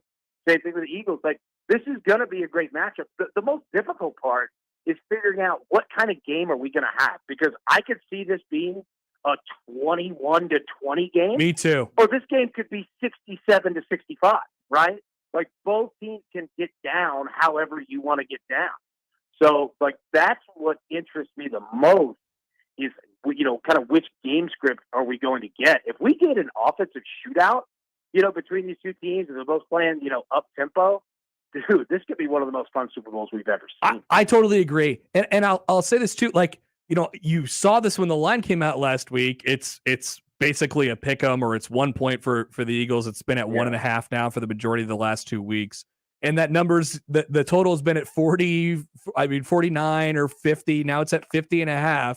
Like that's a pretty stock number and a stock line for a game where nobody has any idea, which is interesting. And then you see that the Eagles have, a lot of percent of the bets that are coming in and the money that's coming in as well. And so as a bettor, I look at that and I say, I sort of want to fade the public, but I think it would sort of go against how I'm feeling about it, which, I mean, there's a lot of competing thoughts here. A ton. And I'll tell you what, the first bet that I made on this game, you want to know it? Like, you want to know, if you feel like that, which we both do, the bet to play is both teams to score 20 points or more. That's the bet to play. Because you don't have to play the full over, right? You think that you're going to get both teams to get to 20, which I think that we're going to get, right? 3 touchdowns, 2 touchdowns, 2 field goals. Like, I feel good about that. Then you could go and kind of, have fun with different props, different things like that. But yeah, man, like I think that's the sharpest play per se. Because if there's anything, I feel like I can count on that. I'm with you. That's a great call. Okay, so we'll take a look at that. We'll mark that one down for sure. Is there any way the MVP isn't Patrick Mahomes or Jalen Hurts? Yeah. So it can be. All right. So we were talking about this yesterday. It can be, but what has to happen if it's not going to be one of those two guys? All right. So let's say Travis Kelce on the Chiefs. That means that this dude had probably at minimum 3 touchdowns. Yeah, I was going to say 2 or 3 for sure. 100%, right? So if you're betting and you feel like one of those plays is the way to go, bet the over in the game, because that generally means that there's been scoring constantly, right? Like, he's not going to do it with 80 yards receiving and no touchdown, right? Man, if you feel the opposite way with the quarterbacks, I mean, that could go either way. If you feel it's going to be a defensive player, that means that it's got to be a low-scoring game. They had a super big, pick 6 or, strip 6, something like that. Bet the under, because, you know what I mean? Like, it's just all about who compiles the most and at the most important time. So you can kind of correlate that. But that being said, it's so difficult to get it away from a quarterback. Like, you have to have just an unbelievably monster game. And the hard part is this: both teams have so many different playmakers that they use that it's hard that one guy just balls out. Usually it's like 3. That's it. And both these quarterbacks, like, they're narratives of the game. They're the storylines of the game as well. And they usually end up putting up pretty good statistics. Like, Hurts is probably going to get a rushing touchdown along with a couple passing touchdowns as well. So yeah, I totally agree with you. Allan, it's going to be, well, I think probably the most bet on thing that we've ever seen, according to some of the numbers that are coming out this week. It's going to be a lot of fun. Are you leaning on one side or the other yet? Are you still feeling it out this week? No, like, I'm still feeling it out. Like, honestly, that's how crazy, like, close that these teams are. And you're right. There's going to be $16 billion wagered on this game. Legally. That's just legally. Yeah. Yeah, no, I don't, honestly, because I just keep going back and forth. Every time, Me too. I'll list, 3 positives, check box, Chiefs. I see 2 on the Eagles side that I like, and then vice versa, man. This game is so tough. It's just so tough to pick. So, no, long story short, I don't. I think, if anything, I'm going to play that, both teams 20-plus points, and then I'm just going to kind of go from there. The hard part is this. I don't think that new coaches and new teams generally fare well in Super Bowls, and the Chiefs have all the experience. I might just roll with them, 1.5, 2 points if I can get it.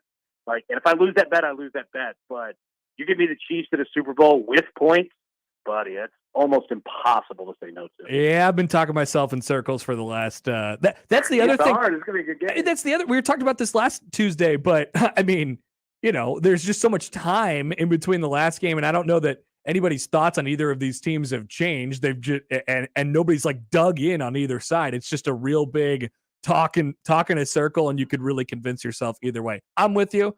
I haven't really, settled on one side or the other, and I probably honestly won't until we get to game time. But guess what, Allan? I'm betting it, so it doesn't matter. There we go. All right, man. Appreciate your time. We're gonna call you what is it, T-Rec from now on, or T-Rec, T-R-A-C. T-Rac. T-Rac, thanks for joining us, man. Enjoy the Super Bowl, and we'll talk to you a couple days after. Hey, sounds good, man. Y'all be good. Take care, buddy. Allan Bell, Sportsline, former T-Rac, the Tennessee Titans, abused by children and fans. Former T-Rac. Former T-Rac. What a resume that man has. I was trying to find, because I know there's so many specials on FanDuel. Promo code Happer, remember. Thank you. But both teams to score 20, that's a genius way to start. Yeah. It's because you don't have to go the full over. I don't know who's going to win. We know it's, I mean, look, basically they're telling you it's going to be 26-24. Yeah. That's what the book is telling you. And with a couple points of, standard deviation basically on either side, it's right in that range. That's a stock number for two really, really good teams. And a matchup that is endlessly intriguing. So we'll try and sort it out at some point this week. My mind says Eagles, my gut says Chiefs. Mm-hmm. And I don't know what you're supposed to do in that scenario. Hey, go with your gut. Let's not live in the doubt. Let's get our listeners paid over on punts. Over on punts, 6.5. Easy money. It was. All I was doing last year during the Super Bowl was sitting there rooting for punts. Everybody looked at me at the Super Bowl party that I was at. They're like, "What are you doing?" I was like, "I got over on punts, man." Halfway through the second quarter, that baby cashed last year. It was a lot. Those teams feel each other out in the first quarter and don't do anything. I wonder, because you always think there's an outside chance you can get something explosive going too, Mm-hmm. and especially with these teams and the playmakers they have. The start will be really, really intriguing for this one. I like the touchback one. People are zagging on that too. Really? Because basically the theory in the NFL, people have started to bet this more, that whatever percent of the time, a high percent of the time, it is a touchback on the opening kickoff in the NFL. Every kick in the NFL is a touchback. But in the Super Bowl, it reverses, because you get the guys who are like, "It's my time. I'm putting on a show." Returners are juiced, not literally. There's energy. We don't know. But yeah. Also, our guy Prudon's at the Super Bowl working with Westwood One. So that's what, if you were tuned into our 1620 The Zone Twitter account, you saw a picture from there. We are not there currently. Nope. That's just Chris. We are not on Radio Row. The Chiefs' end zone is beautiful. For each of their 3 Super Bowls now, they've had the yellow background end zone with the Chiefs, the red Chiefs print. It's vibrant, I would say. They still got to add the aprons and stuff to make it pop a little bit more. Like, I always love the Super Bowl colors. This stadium in particular has really good lighting. It always pops there. Maybe it's because of the red seats. But yeah, it'll be a spectacle on Sunday night. Well, good. It's Super Bowl. It should be. I think that's probably accurate. Once again, Joel Lorenzi will join us at noon. We'll talk about the Jays. John Fanta at 12:30. We will chat about the Big East in general there. Plenty more to come, including Brian Ferentz talk, my favorite topic. Next on 1620 The Zone. Super Week coverage was brought to you by Dollar General Distribution Center in Blair and by the NDOT Highway Safety Office on 1620 The Zone. Live from the Host Coffee Studio. This is 1620 The Zone. Omaha Maverick baseball and softball season tickets are on sale now. Don't miss a pitch or run scored. 2023 season tickets include in-state rivals Creighton and Nebraska. Get your tickets by calling 402-554-MAVS. That's 402-554-MAVS. Shingles add beauty, protection, and value to your home. You want CertainTeed shingles. Carp's Complete Home Exteriors is a certified CertainTeed shingle master. When it comes to your roof, CertainTeed Shingles and Carps have you covered. Online at carpsomaha.com. Hey everybody, it's Michael Severe. Rotella's Italian Bakery Bread is the thing you need to have in your kitchen. There's so many things that are invaluable, right? The thing that's most invaluable, in my opinion, this time of year is having some fresh bread in your house, whether it's dinner rolls or for a hamburger or hot dogs or just some regular white bread so you can make yourself a peanut butter and jelly sandwich, or maybe you're watching some bowl games. Whatever it is, you want to have a good time, and the good time involves Rotella's Italian Bakery. It's 100 years of tradition. Get some bread today. J-Tech Construction reminds you that this time of year, your home's energy efficiency is under tension. Don't let your windows cost you by raising your energy bills this winter. J-Tech Construction will come out and provide you with a free estimate on upgrading your windows and keeping your energy costs down. They have custom-made, energy-efficient windows that keep the outside out with the professional installation you would expect. Contact the official exterior and solar experts of the Huskers. J-Tech Construction, your exteriorexperts.com. Car repair is car repair. Most places you go can change your oil or fix your brakes. The difference is the experience you'll get at Omaha Car Care. We're part of the community. We were born here, and we believe that our relationship with you should be built to last. We're going to consult you, not sell you. We're going to give you a free loaner car. We're going to treat you like a valued friend that we want to continue to see in the years to come. I'm Rick Betker, owner of Omaha Car Care, and we'll be along for the ride. The Zone Inbox is brought to you by Equitable Bank. We take banking personally. Email me, Connor Happer, with the Connor Happer Show at Connor, CONNOR, at 1620thezone.com. Send me your love, your hate, and maybe a few hot takes. The Zone Inbox, presented by Equitable Bank. And now a small business setback, delivered by a kind French stranger. Monsieur, there was an accident. The windshield of your catering van is, how do you say, kaput? But Progressive has an extensive network of repair shops. Now, we sing about the old days. Brave marin revient de guerre. When things go wrong with your small business, it's comforting to know you have Progressive Commercial. Get a quote in as little as 6 minutes at progressivecommercial.com. Croissance for everyone. Progressive Casualty Insurance Company and affiliates. Coverage subject to policy terms and conditions. For adults with moderate to severe plaque psoriasis who are candidates for systemic or phototherapy, now there's Skyrizi, Risankizumab Riza, a prescription-only 150 milligram injection. With Skyrizi, 3 out of 4 people achieve 90% clear skin at 4 months, and Skyrizi is just 4 doses a year after 2 starter doses. Nothing and me go hand in hand. Nothing on my skin, that's my new plan. Nothing is every day. Don't use if allergic to Skyrizi. Serious allergic reactions and an increased risk of infections or a lower ability to fight them may occur. Before treatment, your doctor should check for infection and tuberculosis. Tell your doctor if you have an infection or symptoms, such as fever, sweats, chills, muscle aches, or cough, or if you plan to or recently received a vaccine.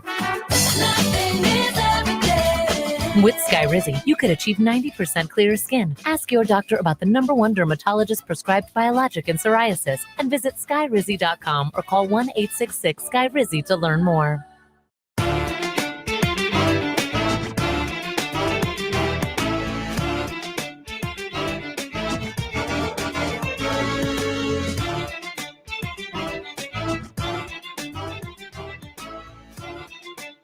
All right.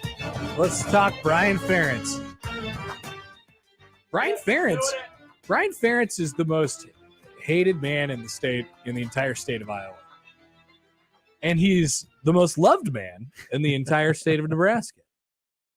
What an odd duality. I mean, it makes a lot of sense.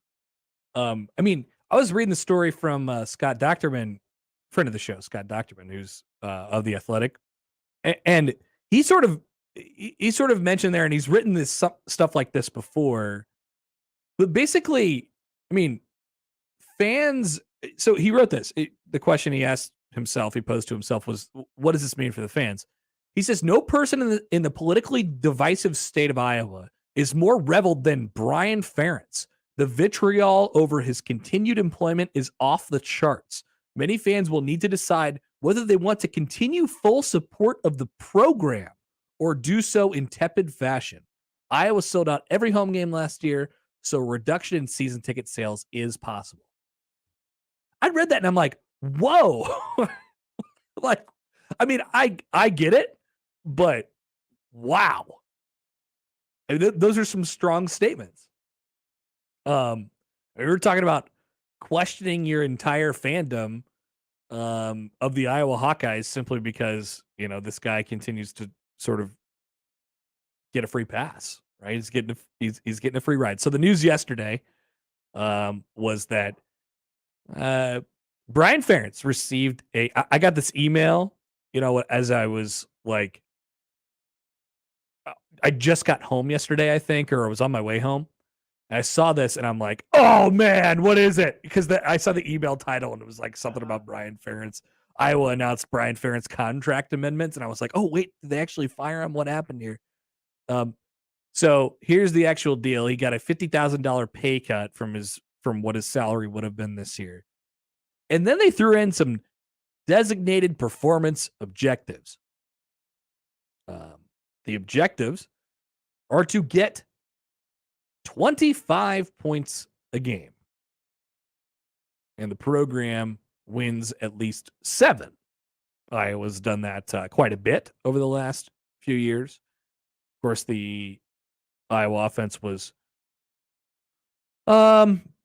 putrid last year, one of the worst in the country.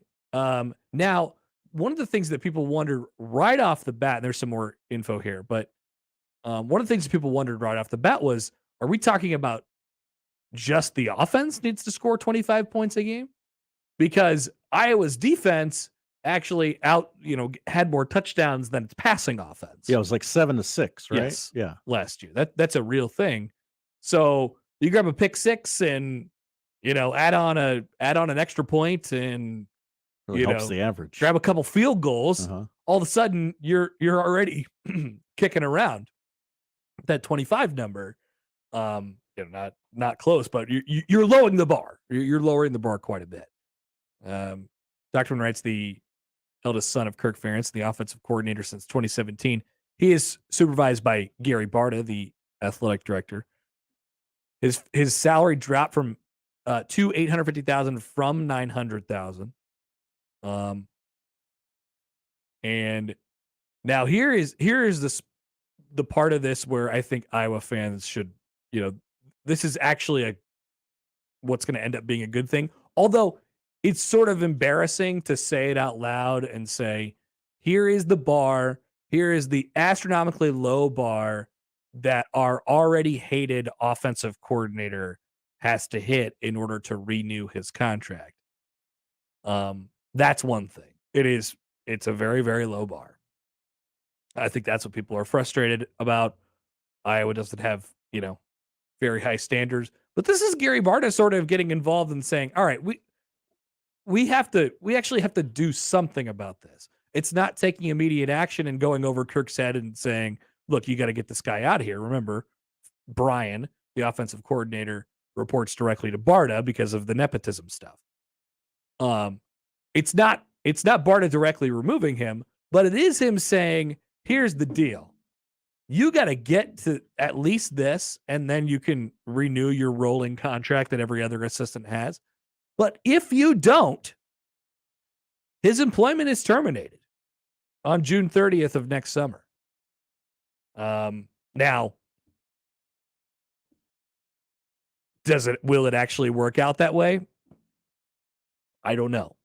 There's a lot of different things that you could put in contracts, and there's workarounds. Yeah, is that like a hard number? Like, 24-8. Sorry, bud. If Brian Ferentz fails to meet either performance marker, his employment ends. Okay. June 30th, 2024. Wow. That sounds pretty hard, like a hard line. What do you know the number for average points in D1 last year? So 25 would have gotten him to 85th in the country. Okay. So about middle of the pack? Maybe No, a little lower. A little lower, yeah. Little lower. Okay. Iowa notoriously averaged 17.7 points per game this year. And that's with the defense scoring points, That's right? correct. Okay. They were 123rd nationally. The year before that, they were up at 23.4, which was 99th. So, I mean, while this is a low bar nationally, this is a high bar for BF. But still, the wins probably, historically have not been that difficult to come by. I mean, they've been difficult to come by, more difficult as made by their offense, but they want to combine 18 games over the last 2 years with their offense being putrid.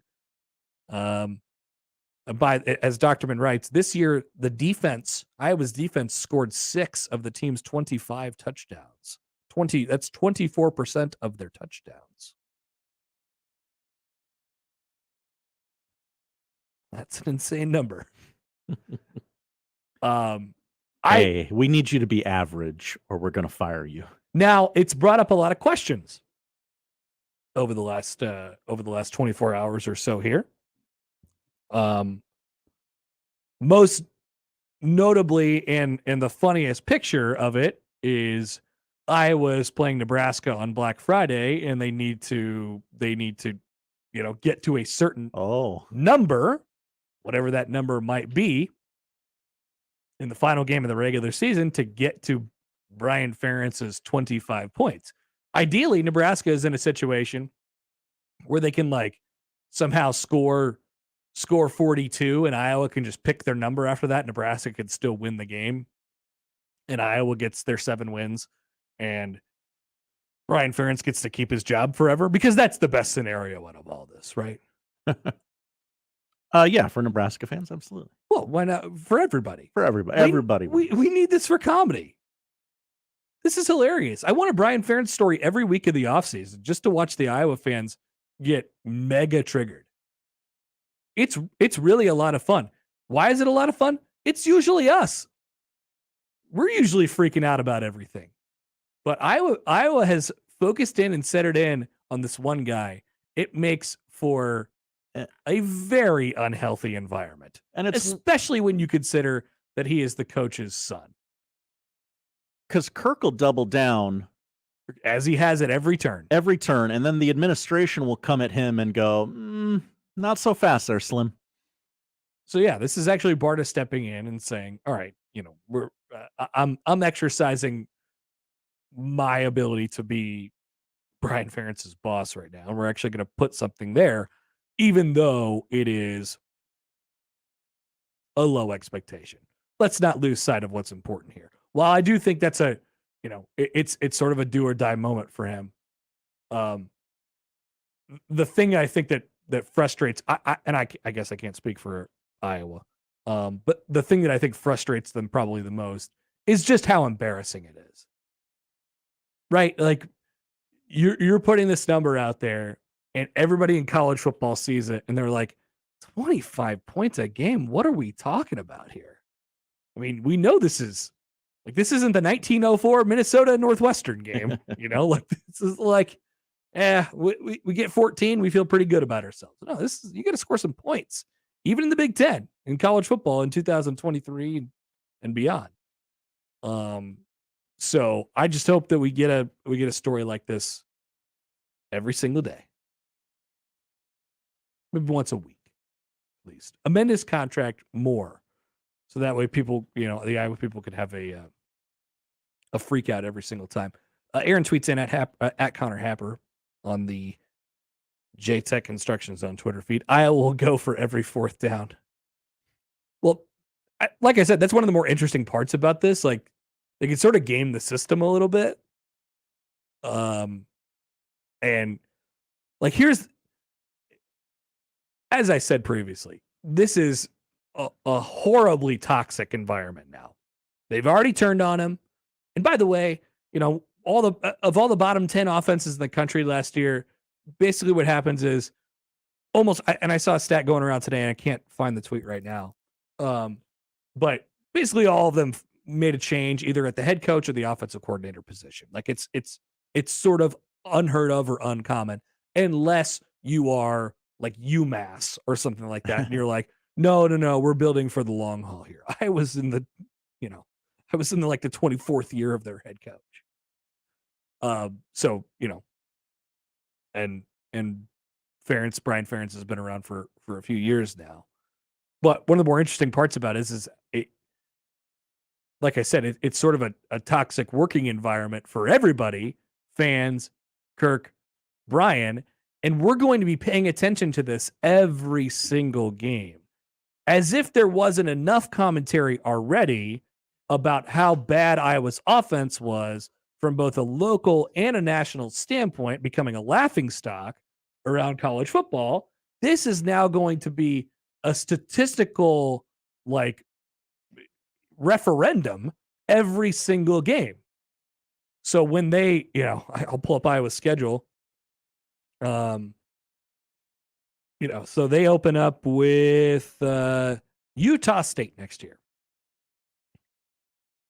Let's say they win 27-10. Ooh, offensive output. Congratulations to Brian. He's above 25, 11 games to go. And then they lose to Iowa State and they only score 13 points or something like that. Uh-oh, Brian, he's in trouble. He's going to have to score X amount of points today or the rest of the way in order to get to this number. You see how bad that is? You see how not fun that is for Brian Ferentz and how fun that is for everybody else? Yeah, we're going to have a field day every Monday coming in and go, okay, here's the number. Here's the average points per game that Brian and his offense need to score for him to keep his job. Every post-game presser, someone's going to ask, hey, you only got 17 today. Are you worried about Brian? They're in too deep. They should have pulled the plug a while ago, but now it's just ugly. Now it's ugly. And this is now a constant storyline. So, and really the only storyline surrounding Iowa football. Tony tweets in. Hi, Tony. Sorry. Thank you. At Happer Show. I think some media member of the Big Ten Media Day should ask every head coach, how many points would you like your offense to average this year? What Kirk's response would be to that. Yeah. Kirk always goes back to the history and what they've done in the past. And our history, we're winning games. Yeah, I was waiting for Iowa JD to tweet in. He asked how many of the bottom 10 offenses won 8 games. If you win, I would imagine 0. Yeah, I don't think any. Except for Iowa. I mean, if you win 3 or 2 or 4, it's easy to make changes. So how many of those offenses won 8? None. I mean, they'd be a monster if they could score 30, 32 points a game. That's what I would be thinking. Now, I don't know how people feel about this, but if I'm an Iowa fan, I would assume most of them feel this way. We have had one of the, if not the best defenses in the country consistently for like the last, I don't know, for the better part of the decade now. Like we're always really, really good on defense. And if we could just extend drives, I mean, some of it's not even about points. Extend drives, get like functionally better at playing offense. What would we have accomplished over the last couple of years? So what you're saying to your fan base when you say 25 points and 7 wins is you're settling. Like it's hard to not read into it. It's hard to read into it any other way. That's what I read when I see it. But I don't know. Maybe it's like, yeah, we won 8. Can't fire anybody. Got to stay the same. That's just not how I would think about it. But I'm just a dumb old Nebraska fan. Hey, it's Rick. Rick, what's going on, man? It's a beautiful day, Connor and Josh.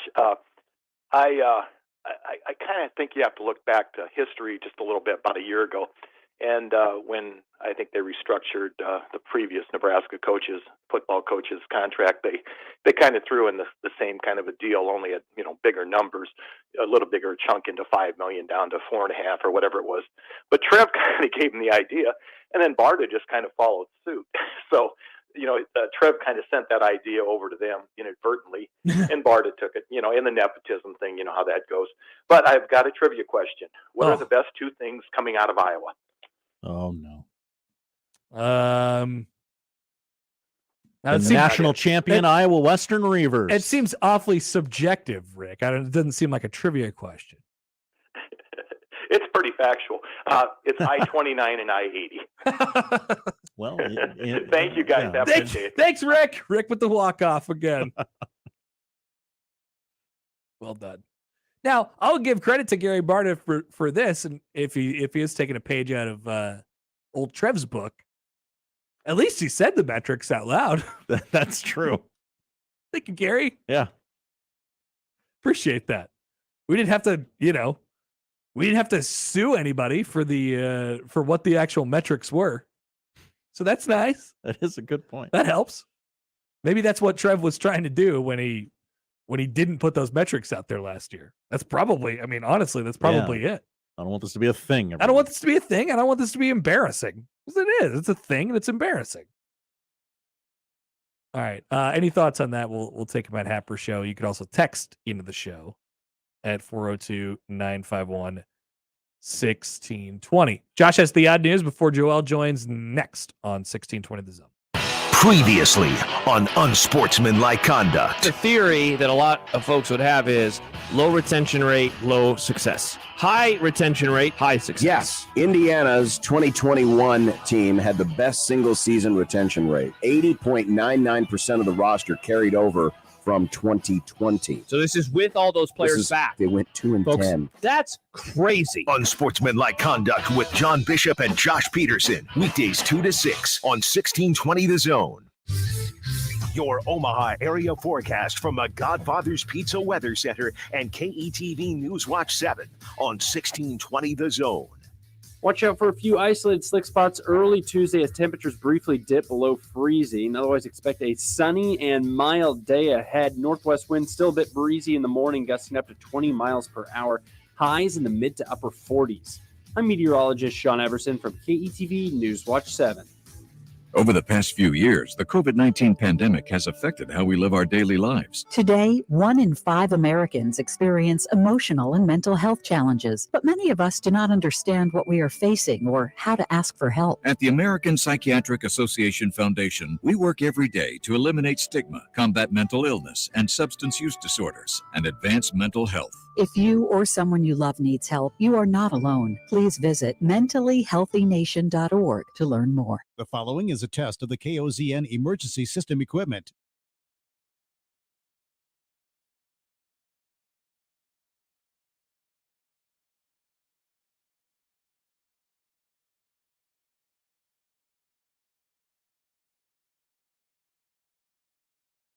The data tones you just heard are used in the emergency alert system. This concludes testing of the KOZN emergency alert system equipment. This station serves the Nebraska operational area number 1. Omaha men's basketball right back on the road. Coming up on Thursday on News Talk 1290 Quail, the Mavs take on the Bison of North Dakota State from Fargo. We'll be on the air with the pregame show at 6:30 from the Shields Center. Tip-off is 7 o'clock in a key Summit League matchup between Omaha and North Dakota State Thursday night on News Talk 1290 Quail.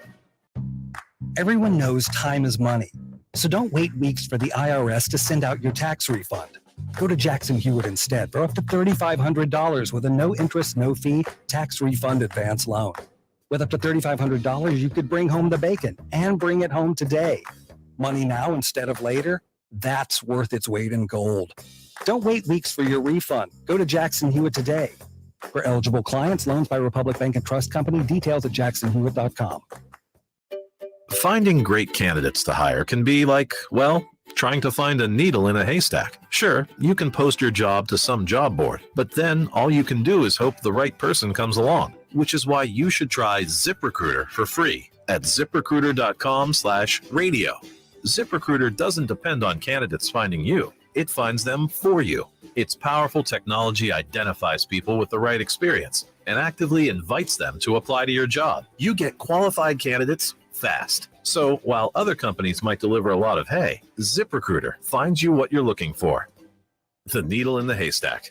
See why 4 out of 5 employers who post a job on ZipRecruiter get a quality candidate within the first day. ZipRecruiter, the smartest way to hire. And right now, you can try ZipRecruiter for free. That's right, free at ZipRecruiter.com/radio. That's ZipRecruiter.com/radio. ZipRecruiter.com/radio.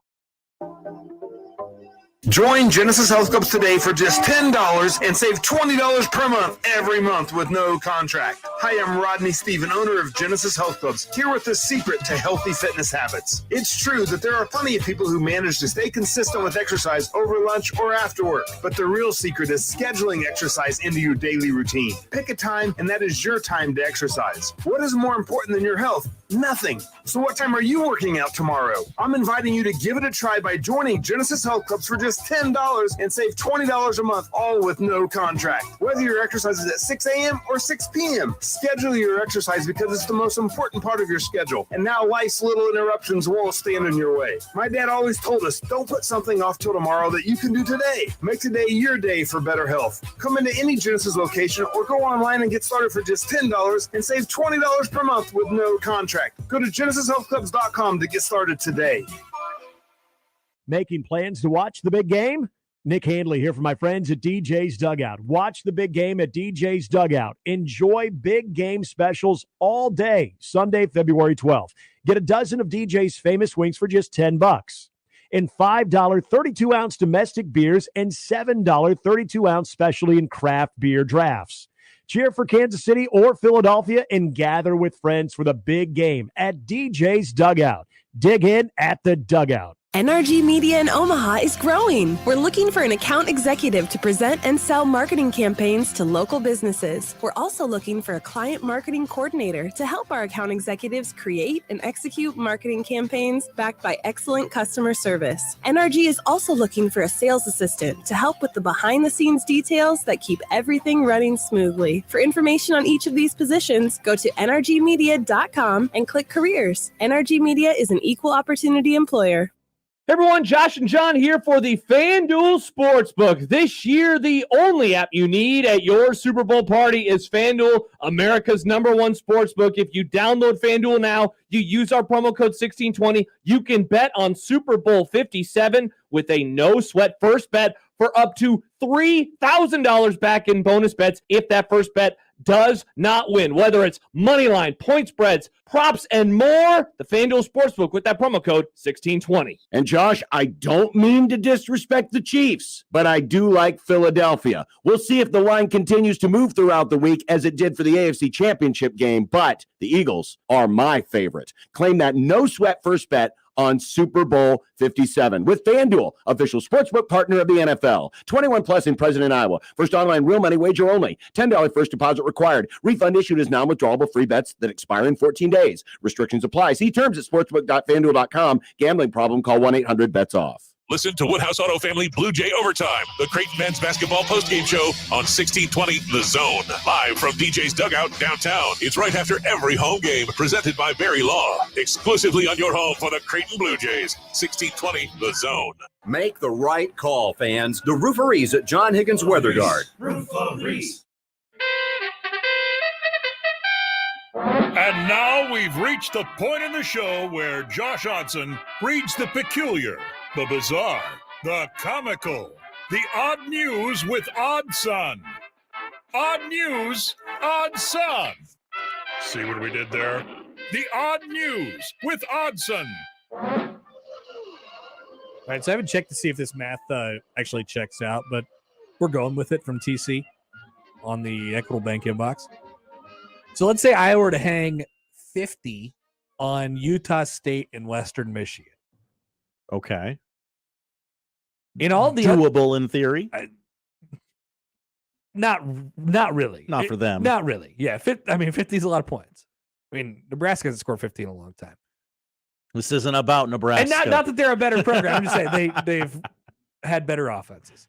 If I were to hang 50 on Utah State and Western Michigan, In their remaining 10 games, they would have to average 21 points a game on the schedule. That's about 25 and a half points a game in total. And I got to be honest with you, that seems steep on both accounts. I don't know. Maybe Mr. McNamara will fix all the problems and their retooled offensive line will fix everything too. That's the hope for Mr. Ferentz, the younger Mr. Ferentz anyway. Josh has the odd news. Josh? We begin with curling in the obvious spot for this show. Curling. Former NFL defensive end, Jared Allen. You remember Jared Allen? I do. Number 69. Nice. Well, he has a quest to become an Olympian and make the U.S. Olympic curling team. This is the most on-brand thing that I've ever heard of. If you remember Jared Allen's career, this tracks. Well, his dream to become an Olympian will continue after his team upset the 2018 Olympic gold medal team. Wow. At the U.S. Open or the qualifiers? Yeah, whatever. They won 10-6 over the weekend. I've touched that gold medal, by the way. From the curling guy? Yeah, no, don't want to brag. What was his name again? The fat guy that everybody liked? I don't remember. It's not important. Everybody loved him.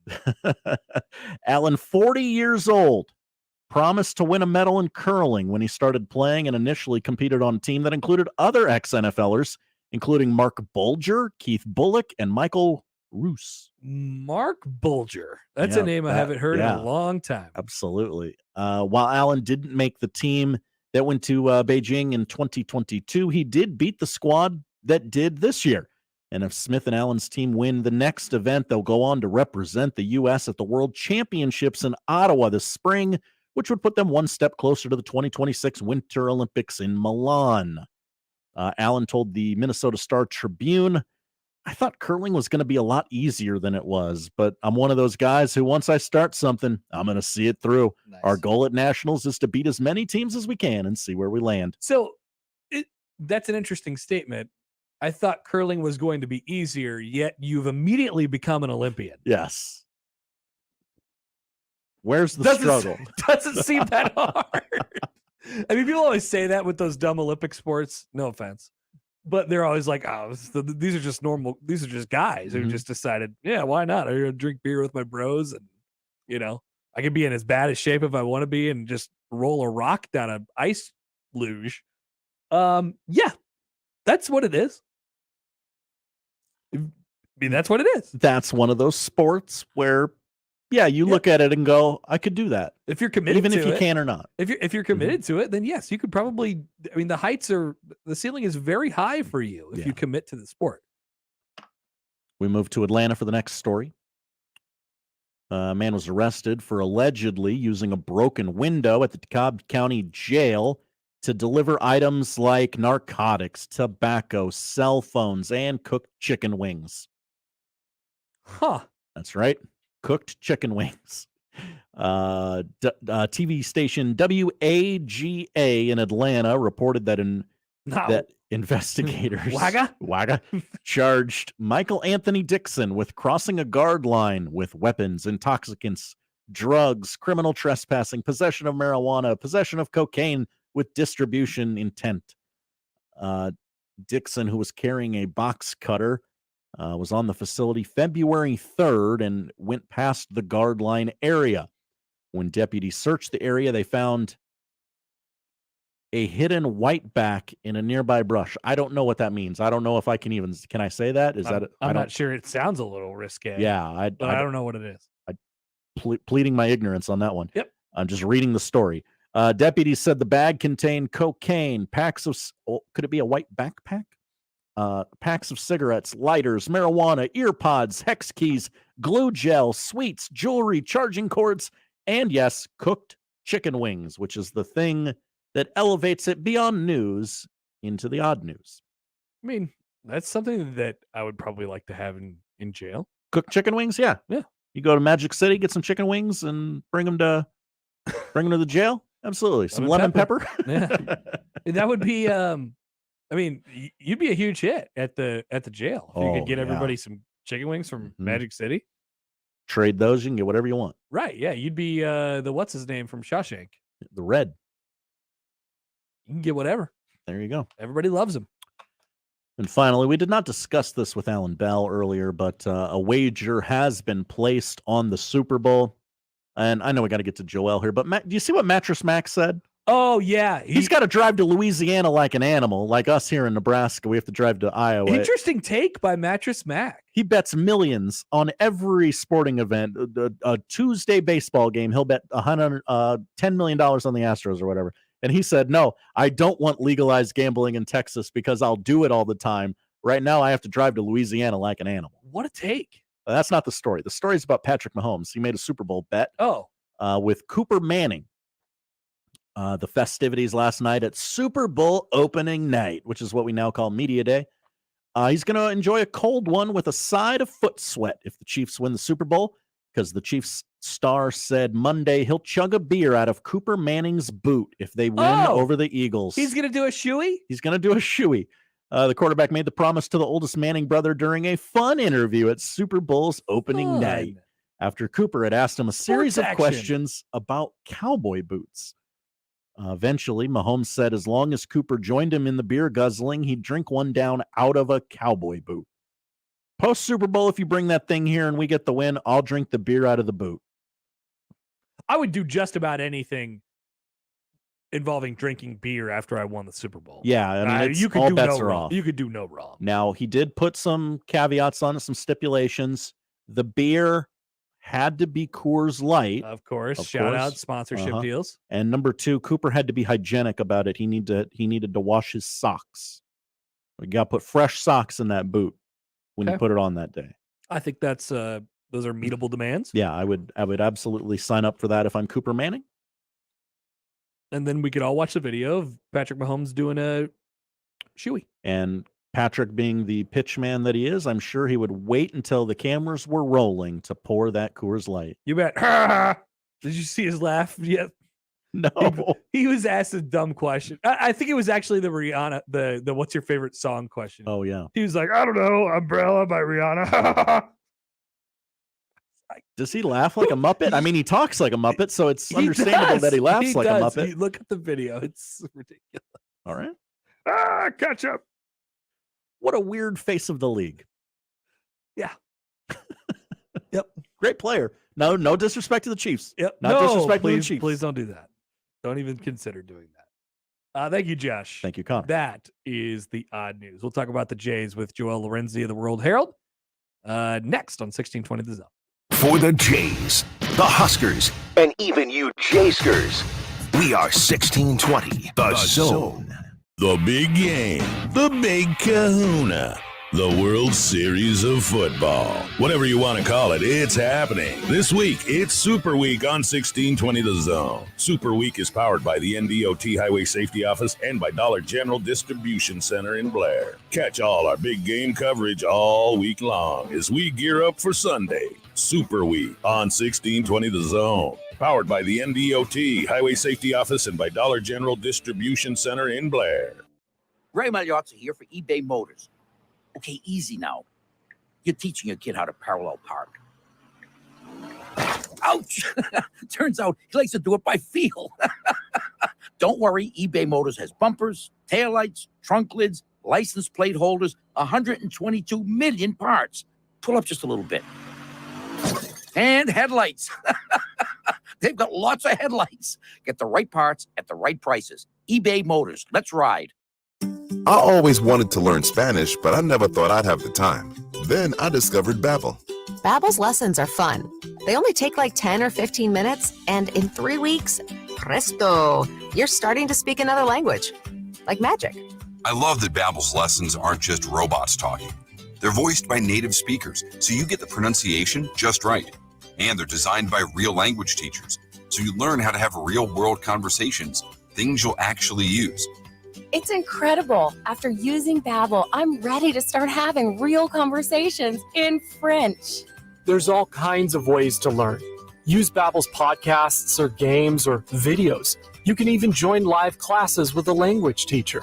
If you want to learn a language, there's no faster, easier, better way than Babbel. Babbel. Babbel. Babbel. Évidemment. Go to babbel.com to try for free. That's BABBEL.com. Babbel.com. Give your business a whole host of options with Host Coffee. The most impressive selection of office coffee, water options, healthy food options, and vending technologies. Host Coffee, serving you since 72. Be a part of the Host Coffee team today. If you'd like to work for a trusted and loyal family-owned company that understands the needs of working families, Host Coffee has your opportunity. Apply at hostcoffee.net. I've been driving trucks for a long time. Safety is my number one priority. I know that my truck has huge blind spots. That's why I remember to check my mirrors often for smaller vehicles. Everyone can help keep our roads safe. Next time you're behind the wheel, try to avoid lingering in those blind spots. It can be dangerous. Let's all plan to share the road safely. Learn how at www.sharetheroadsafely.gov.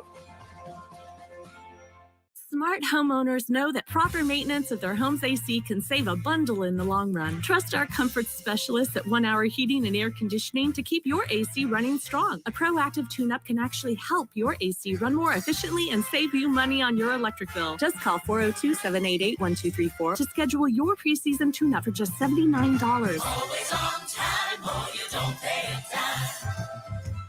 Independently owned and operated, licensed in their respective state or county.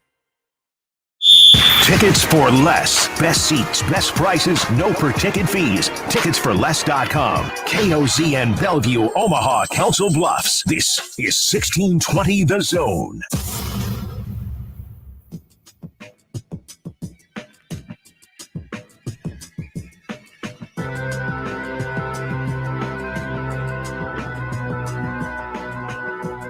All right, don't mind us. We were just the entire break, however long it was, 3 minutes, 4 minutes. We were sitting there watching this 7-second video. I just tweeted it out in case anybody wanted to watch. Of Patrick Mahomes being asked what his favorite song was last night at Super Bowl Media Day, and his response. I mean, Josh, I think we probably have to. Yeah, no, I'm pulling it up right now. There is a thing at the end, and it's a reference to a Justin Bieber interview with Maria Menounos back in the day, and she laughed at something. Oh yeah, that Bieber said. I remember this. She laughed like ha ha ha ha, and Bieber said, "I like that laugh." So that is at the end of the clip here. It is relevant to the situation, kind of. But here's the face of the NFL in his response of what his favorite song of all time is. My favorite song of all time? It's probably Umbrella by Rihanna. I like that laugh.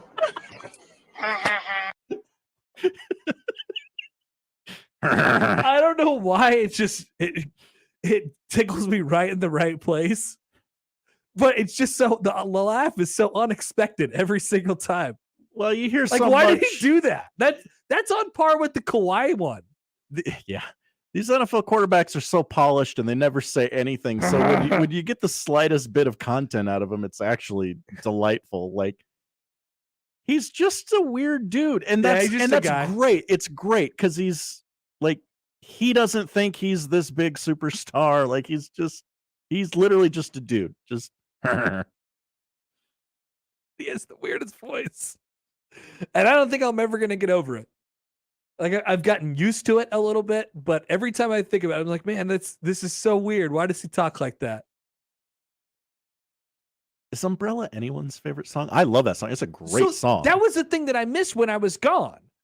There was that story about how this pastor said he had died and went to hell. This is true.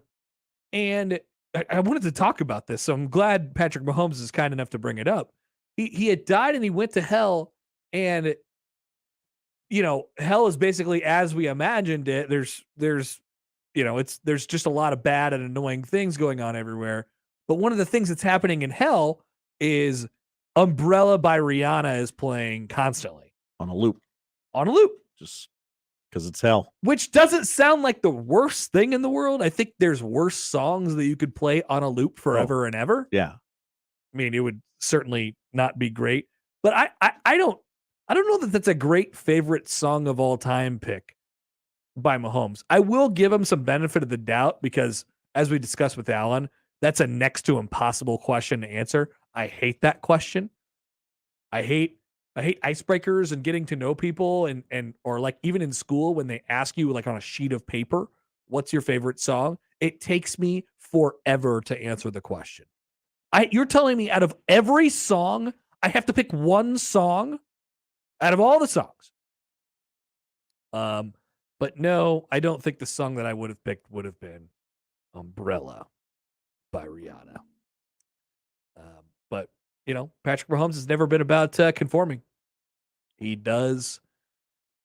He goes by the beat of his own drum. All right, so we'll see if we can get a hold of Joel another time here.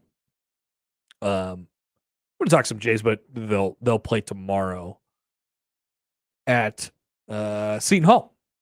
Big game, big stretch for them, big week. Seton Hall, UConn at home on Saturday. Going to be quite fun. And the Jays are back in the top 25. Fortunately, we do have John Fanta coming up at the bottom of the hour to talk some college basketball and Big East with him. All right. Should we just do the spreadsheet then? We're getting in the sheets? Getting in the sheets. There needs to be like an open for this, right?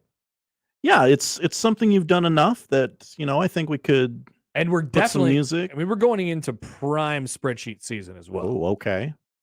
I mean, I'm bored. I mean, there's no topics to talk about. All I gotta, the only thing I have to think about is statistical breakdowns. Look up. There was somebody that gave me crap for this morning because I tweeted late last night that I had just done some spreadsheeting. Doug said the following: love it when sports guys pretend to know science and statistics for a day. Statistics are a large part of sports. I will say this as well, Doug. I do not know anything about science. I am not claiming that. No. Wouldn't dream of it. You will see no claims of me knowing anything about science. So definitely not what I'm claiming. I'm not even claiming that I'm good at spreadsheets. I just there's something about like data input that is that just consumes me. You just plug it in, and then you could figure out a simple formula to make the spreadsheet work. Like that's there for everybody. I'm not even into all of the crazy stuff that happens on spreadsheets. Anyway, there was a lovely tweet yesterday from our friend Brett at Pick Six Previews. Hi, Brett. Brett, yes, thank you. Thank you for the content. Thank you for the idea. I took it in a much different direction than many might have expected. He said this: most one-score losses the last 5 years. By the way, we're talking about Nebraska football now. Remember, Nebraska football. Most one-score losses for the last 5 years, a.k.a. the Frost Advisory. He's just naming this period of time, the Frost Advisory. Fair, but ouch. Brett has a soft spot for Nebraska. He tweets about Nebraska quite a bit. Nebraska leads the nation in one-score losses over the last 5 years with 23. According to my research, only 21. Well, a bunch of them belong to Scott Frost. I did. All right. So anyway, okay. Nebraska leads the country with 23. But as you remember, Scott Frost was fired after the third game of last year. Iowa State has 19. North Carolina has 19. You go down the list, and it's a hard number to catch up to. There's some of these teams that we say every single year, man, they are ripe to just turn it around. They will regress or progress to the mean at some point. So I took that and I thought about that. And, one of the things that's become abundantly clear is that Scott Frost sucked. He was a bad coach. I think we could all admit that now. No, it's not breaking news. I didn't play the sounder. Oh, not breaking news. I think it's okay to say that. And I think that is the mark of a bad coach in a lot of different ways. Because I think you're going to be, regardless of where you are in the sport, and what hierarchy you're in, you're always going to find somebody who's relatively close to you from a general talent perspective or whatever it might be. You're going to be in close games a lot, and especially now that Nebraska's in the Big Ten, or that Matt Rule is now in the Big Ten. And Nebraska found themselves in a lot of one-score games. They're going to continue to be in one-score games. That piece of it is not going to change. So I wondered, let's take a look at Matt Rule's body of work. Let's take a look at how many one-score games Matt Rule has been involved in. And then the other thing I had been tracking over the last couple of years, we'll get to this too, against the spread stuff. One of my biggest marks against Frost was the fact that they hardly ever won any games when they were not favored to win. Now, they didn't win consistently enough when they were favored to win. That's a mark of against Frost right there. But there's also, hey man, you're involved in a lot of games that are touchdown or less spreads, and you're telling me you can't win any of them? Hardly any of them? Nebraska won 2 games under Scott Frost when they were an underdog at all. And those 2 times, they were less than 2-point underdogs. They never surprised you. They never came out of nowhere for a win under Scott Frost. So those are 2 separate things. So I looked up similar statistics in Matt Rule's career. Keep in mind the context. He's at Temple. He's at Baylor. They're in different conferences. They are in vastly different scenarios. But we have 90 games of Matt Rule to work off of with, and we're talking about just as college numbers here. We have 90 games to work off of. So you look at his record and you might say, 47 and 43, it's not really all that impressive. Let's dive in a little bit more. And remember, keep in the back of your mind how much Scott Frost sucks. Just keep it in mind at all times. We'll check back in and we'll compare it. Matt Rule has been involved in 31 one-score games. These are games that were ultimately decided by 8 points or less. Now, that disclaimer, that doesn't tell the entire story of a football game. Teams can win by 2 touchdowns and it not speak at all to how close the game was. How many times do we say throughout a year, I don't know if that score was exactly indicative of how that game went. But this is over a long period of time. It's a pretty good sample size. Here's what we have. Matt Rule has been involved in 31 one-score games. His record in those one-score games bulk is 12 and 19. Does that sound good? It's not really. It's below 500. Yeah. It's definitely not whatever Scott Frost was, which I believe was 5 and 22 in one-score games. So there's bad, and then there's Scott Frost in one-score games. Now, I noticed a trend as I was pulling together these things, and I noticed that of those 19 one-score losses that Matt Rule has had in his career as a college coach, 9 of them took place in either his first year at Temple or his first year at Baylor. 2013 at Temple and 2017 at Baylor. 9 of the 19 one-score losses. That means in years that are not year 1 under Matt Rule, 2, 3, or 4, because that's the farthest he's gone in his career, Matt Rule is 12 and 10 in one-score games. He was 0 and 9 in one-score games in the first 2 years, or in the first year at Temple and the first year at Baylor. Comparatively, Scott Frost was 1 and 5 in one-score games in his first year, and that's kind of on par what Rule had done. It's better than, I guess, what Rule had done in his first years, 0 and 9.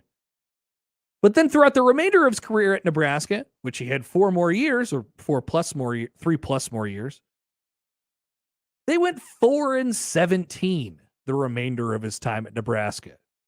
He started 1-5 and finished 4-17 in one-score games. So once again, Scott Frost started poorly in one-score games and stayed poor. It never got better. They never were able to figure it out. Think about how much of a point of optimism it was in Scott Frost's first year when they went down, even though they started 0-6, they lost by 5 to Colorado. They lost by, never good to lose by 5 to Troy, right? But even games like where they competed sort of at Wisconsin, they lost by 17. That doesn't count in this conversation. It got a little annoying when they lost to Northwestern in overtime because they blew that game like crazy. But you look at the last 6 games, and they lost close to Ohio State, and they lost close to Iowa. That was the only thing standing between them and a 6-0 finish to the season. That was a strong point of optimism for Scott Frost after his first year. And it turned out that those 6 games were basically the best stretch of football that they had until he was fired. It never got better. The mark of a good coach is when when you get your players in, or a good program at all, when you get your players in and when you start to, get some confidence behind you and have a good familiarity with the people around you, theoretically, you get better. Coaches, players, teams, they get better in year 2. They get better as time goes along. So there's the comparison in one-score games. Then, I did some against the spread stuff. Love that. Yeah. And God bless OddsShark, because they have historical spreads on every, it's a little bit difficult to find because of the way that their search engine works. But I was able to pull every single spread in Matt Rule's college career. Hey, this was my, this was the reason why I was up till after midnight last night. I didn't even realize it either. I was just sitting there like, pew, pew, pew, pew. You were in the zone. You were loving it, happy as a clam. And then I had TV. I had the TV on the entire time, and I looked up. And I'm like, I've seen this LeBron Michael Wilbon interview 3 times now. What's going on? All right. So here's the against the spread stuff. Betters, promo code Happer. That's right. Yeah, and if you want to do a broad statement right off the bat, Matt Rule is a very good against the spread coach. He's a coverer. That's what great teams do, Connor. Matt Rule in his career, 54-36 against the spread. I'll take that. That's a pretty high hit rate. For comparison, Scott Frost, 24-23 ATS at Nebraska. See, you don't know what to do with that. In his career. You don't know how to play that. You don't know what to do because you didn't know what to expect from him. What are these guys? So 54 covers in 90 games. There was one game where it was a pick 'em and they lost. So that number that I touted for Frost, outright underdogs. This is one of the things that bothered me the most as you looked it up sort of statistically with them. So once again, Scott Frost, 2-18 outright as an underdog. I don't know how many games there were where the spread was a touchdown or less, but I would imagine it's a good portion of that number. It's a good portion of the 20 games. Now, there were, of course, some where there were huge underdogs and they didn't, of course, cover the number and they didn't win the game. So that, that's sort of not what I'm talking about. The thing that bothered me the most is they never really surprised you. 2-18 outright as an underdog. Matt Rule as an underdog. This is outright. 17-32. You're not supposed to win more games as an outright underdog than you do lose. Sure. 17 wins. Straight up as an underdog. And there's been a couple of them where they've been multiple touchdown favorites and won, whether it was at Temple or at Baylor. And there's, of course, some that go the other way as well. Against the spread as an underdog, Matt Rule is 34-15. Okay. Yeah. You like to see that. And here's the other one. Outright results. Just win the game. If you're a favorite, I don't care if you cover the number, win the damn football game, right? Don't have crazy upsets happen against you. That's not what you want. That was another mark against Scott Frost. Scott Frost went 14-12 as a favorite at Nebraska, just outright, not against the spread, outright. They only won a little more than half of the games that they were supposed to win. I mean, think about that. It's crazy. Matt Rule, on the other hand, in his career as a head coach, once again, not a small sample size, 30-10. They largely win games that they're supposed to win, and they will occasionally surprise you. Handle your business. So, in summation, Scott Frost, or Matt Rule is much, much better than Scott Frost. If you were wondering about that at all. I was. Thank you. People were. They're like, who's this Matt Rule guy? I'm not sure what he's supposed to do here. Yeah. Like, and caveat, the caveat is it was at Baylor and it was at Temple, but that could also, and we're talking about against the spread numbers here. So that factors in a lot of those things. It factors in who you are as a program and what you're supposed to be and all of that stuff. It's how do you compete against a team that's right across from you, knowing knowing who's supposed to be better and all that stuff. And I mean, the answer is Matt Rule performs admirably. So his record might not seem impressive, but when you break it down by the games that they're supposed to win and not supposed to win, he does a consistent enough job. Yeah, it was at Temple and Baylor, and yes, that's a different situation. But here's the thing. I mean, we're talking about experience. Not only do you have the experience of coaching in big time football games and building staffs over the years and running a football program. For the people who are watching, we have data. We have real life information. And it's not a small sample size. It's not 1 year of Scott Frost going 13-0. This is over several years and several different iterations of Matt Rule's football teams. And it is yet another indication that maybe it's not all the way there in year one, but eventually, Nebraska is going to be a steady football program. And I think that's what that's what this hire set out to do. Who knows where the ceiling ends up? And who knows the heights that they can get to, but you could bet on it. In a couple years' time, Nebraska is going to be a steady and solid football program, and you're going to know what to expect from them, unless something goes completely haywire, which I don't know. It always could. Things go haywire around here a lot. But as sure, we have the stats to back it up. In a couple years' time, Nebraska is going to be a steady, consistent football program, and you will know what to expect from them. That's all I really want.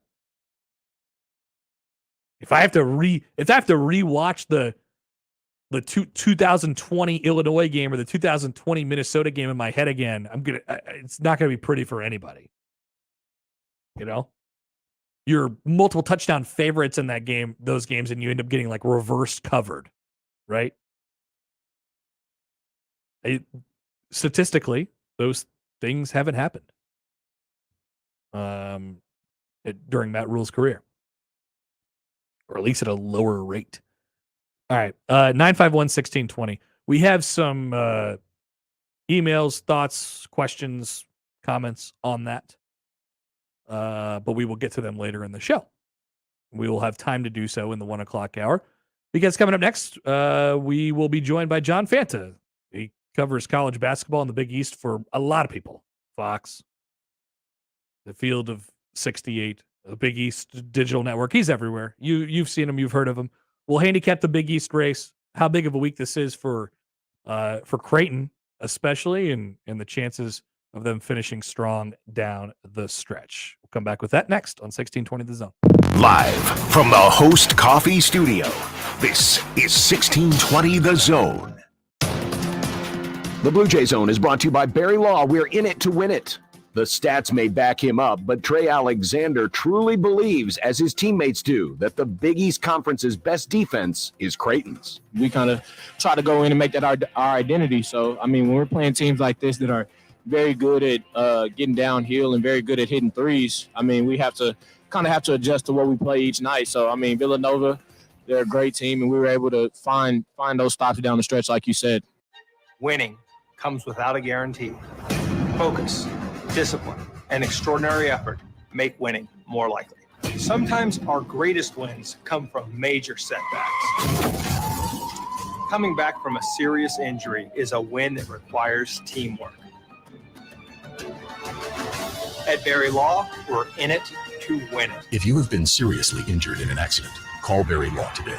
402-999-7777. Friends, it's the biggest game of the year, and FanDuel has the perfect way for everyone to get in on Super Bowl 57 with a no-sweat same-game parlay. That means everyone gets bonus bets back if your Super Bowl same-game parlay does not hit. And if you're new to FanDuel, just look for the SGP logo. Those are same-game parlays. Parlay any one of the great prop bets with the game result, and your payouts will get even bigger, all for the big game, Super Bowl 57 with FanDuel. John, the bets that I like this weekend, well, Travis Kelce's playing. Give me an anytime touchdown from the Chiefs tight end. Also, Jalen Hurts finally doing it on the ground. Give me the over on his rushing yards. No matter what, you will get bonus bets back if your no-sweat same-game parlay does not hit, as long as you use our promo code 1620. 21 plus and present in Iowa. 3+ legs minimum. $1 bet required. Refund issued as non-withdrawable bonus bets, which expire 7 days after receipt. Max bonus $5 unless otherwise specified. Restrictions do apply. See terms at sportsbook.fanduel.com. Gambling problem? Call 1-800-BETS-OFF. Gain presents A Tale of Longing and Long-Lasting Scent.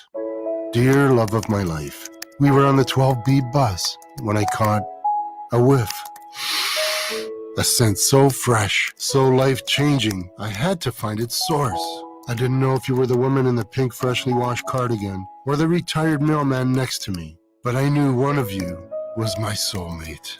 Ah, the scent of Gain Flings. Add Gain scent beads for an even longer lasting scent.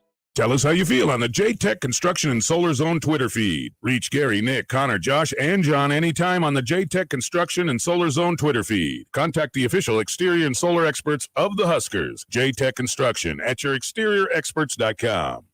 Did you get a call or message that mentioned Social Security that made you feel threatened or scared? That is not the Social Security Administration. Social Security will not threaten you, press you for personal information, or demand instant payment. Social Security does not accept payments by gift card, prepaid debit card, internet currency, or by mailing cash. Criminals use these forms of payment because they are hard to trace. Don't fall for it. Hang up, ignore them. Report this criminal activity to oig.ssa.gov. Produced at U.S. taxpayer expense. Omaha men's basketball right back on the road. Coming up on Thursday on News Talk 1290 Quo, the Mavs take on the Bison of North Dakota State from Fargo. We'll be on the air with the pregame show at 6:30 from the Shields Center. Tip-off is 7 o'clock in a key Summit League matchup between Omaha and North Dakota State Thursday night on News Talk 1290 Quo. Morning, Mama. How you feeling? Great, and I'm ready for you today. I'm checking in on you. Morning meditation? Check. Dressed and ready to work out? Check. Check your blood pressure yet? And check. Boom! Great job, Mom. And about those gold earrings? No, ma'am. Now more than ever, it's important that we protect our hearts and the hearts of those we love. Monitor your blood pressure daily and help each other stay motivated. Rally your squad to take the online pledge at releasethepressure.org. Brought to you by the Release the Pressure Coalition and the Ad Council.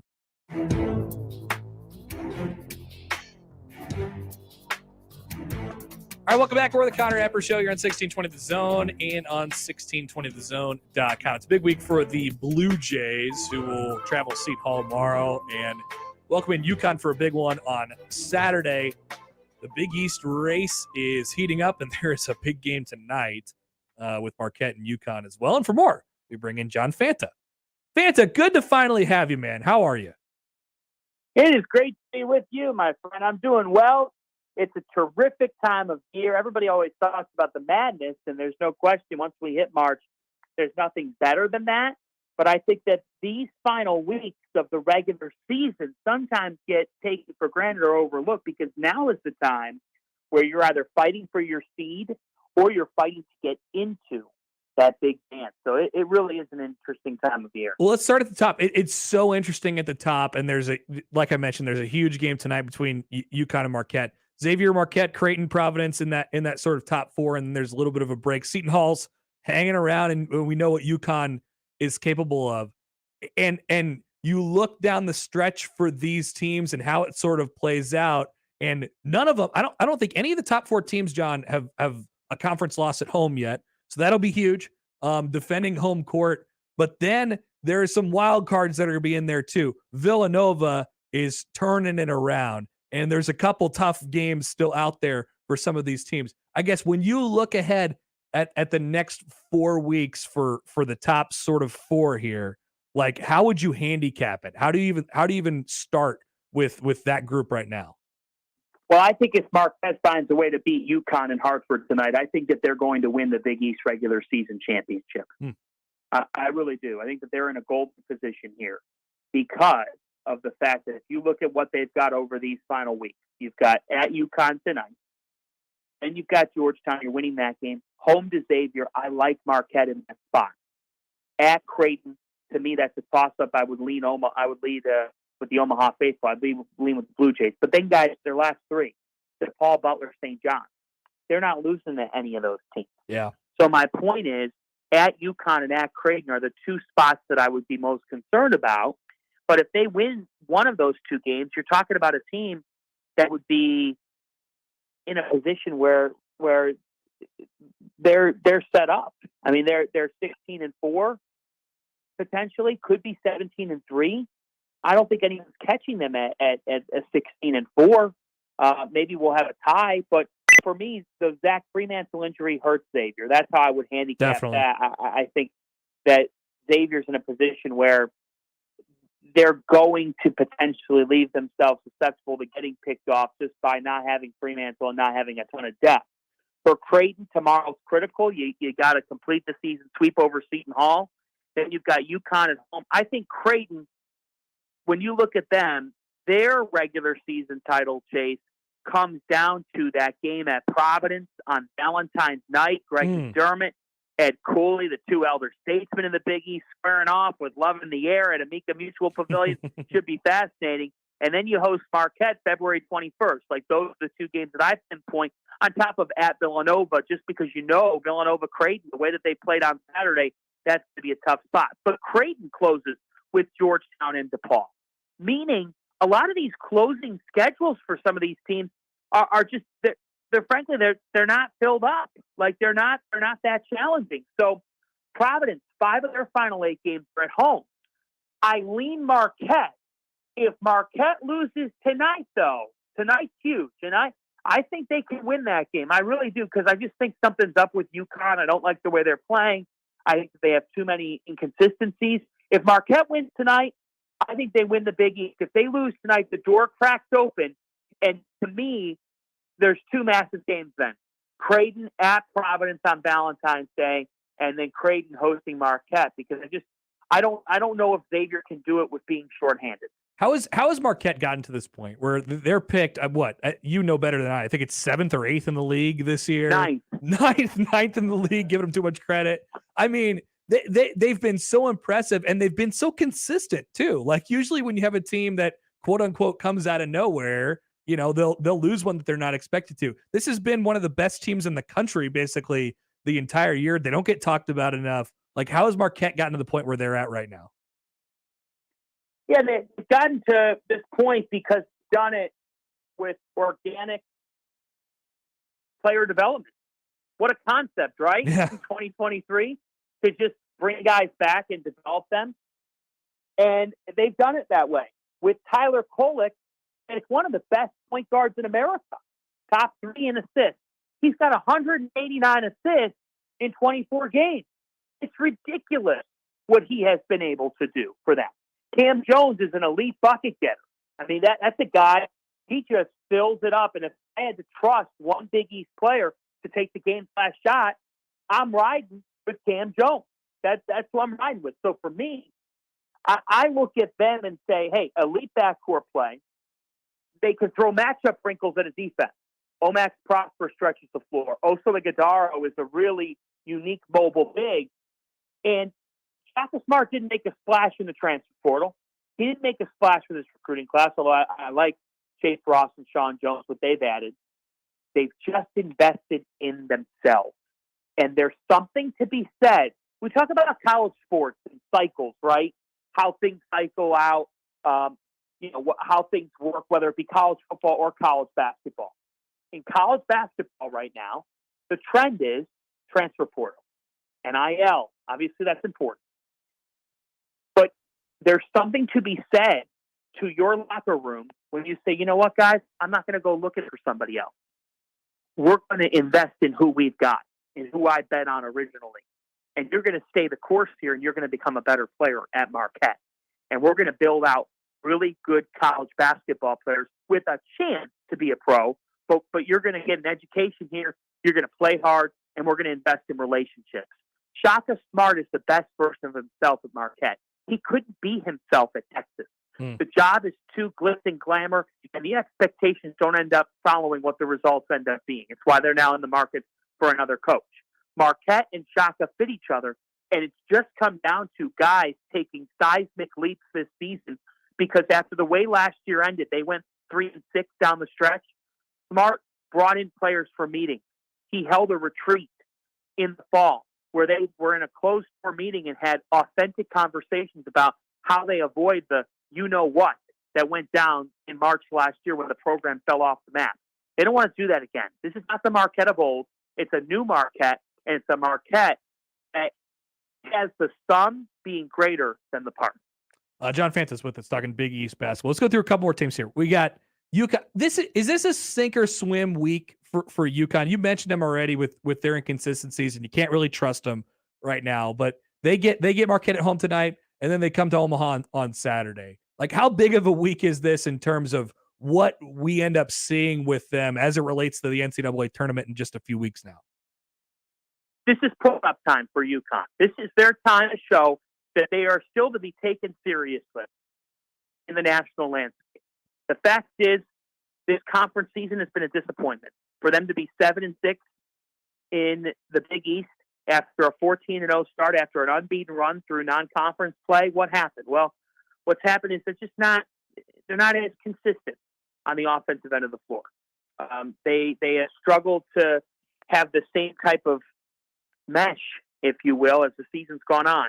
Donovan Clingan has not played as well. Freshmen can go through that. Andre Jackson is clearly dealing with things in his own head where he's trying to figure it out. Teams are letting him shoot. There's a reason for that sometimes, and that's what we're looking at with them. Right now, this is a team that would likely be a 5 seed in the NCAA tournament. At one point, people thought they could be a 1, and that was a legitimate possibility. They're not that. If they want to get back to that 4 line, that 3 line, and avoid going down to the 6 or the 7, you've got to start to put something together. You've got to put a complete 40 minutes together. Their man-to-man defense has been an issue at times. Danny Hurley has brought it up that defensively, for whatever reason, they're going through lapses. They've got to be physical tonight with Marquette. Don't give Marquette spacing. Don't give Marquette easy shots. If you do that, Marquette's a top 5 offense in college basketball.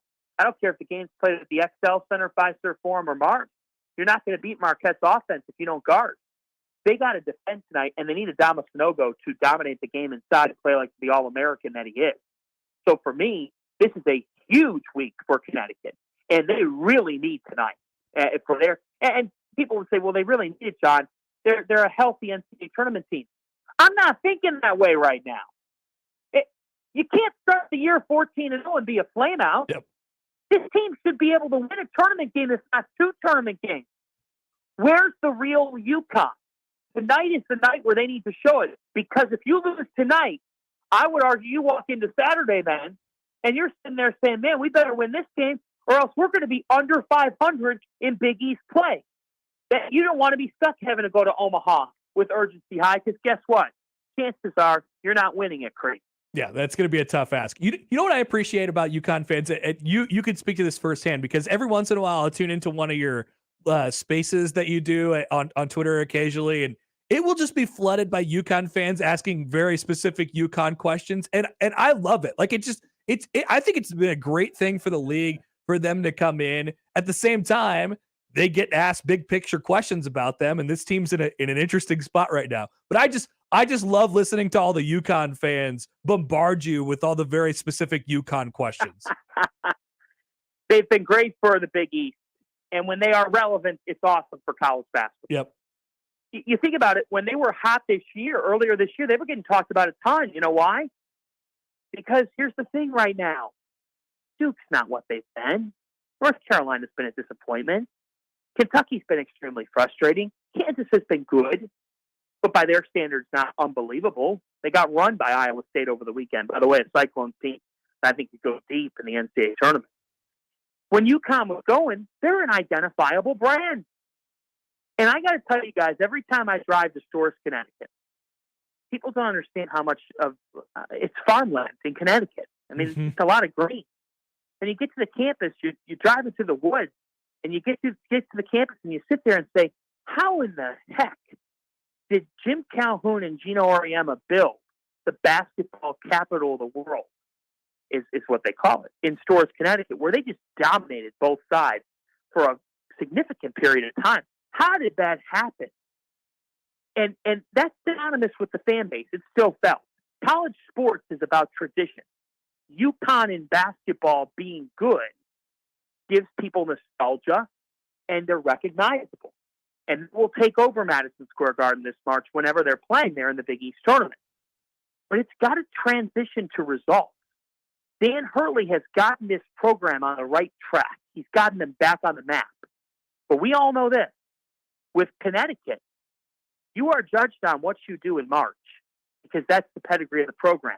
And Hurley wouldn't have that any different. But this March, Connecticut has got to put something together because it's been too long that this program's gone without an NCAA tournament win. And if they're going to go on that run, I think tonight is a huge night in determining their momentum towards it. Huge game, that's for sure. John, let's talk about Creighton for a second here. They've rattled off 6 in a row. They had a gritty win against Villanova at home, and I think Villanova's going to be a pain in the butt for anybody down the stretch here, and Creighton still has to go out there.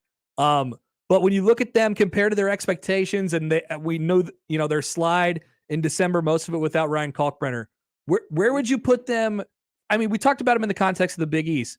Nationally, like where the way that their starting five is and the way that they're playing right now, I guess what is their sort of tier or hierarchy level in the sport? Because Mac talked about this and he said, I think we're playing better than we were before we went to Maui, and we're a better team now for it.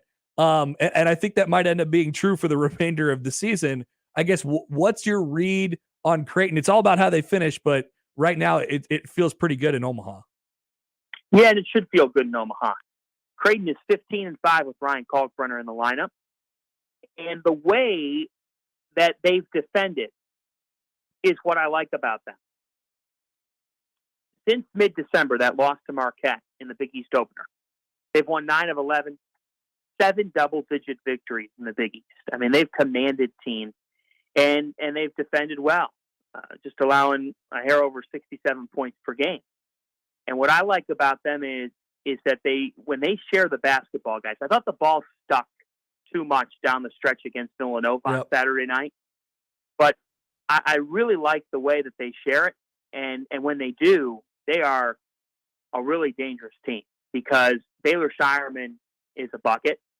And Trey Alexander, to me, is a guy that could get pro looks down the road. Of course, Art Kaluma follows that as well. But you think about Alexander, the past 6 games, guys, Trey Alexander's averaged 16 points per game. He's got 15 assists to just 2 turnovers in close to 200 minutes of action.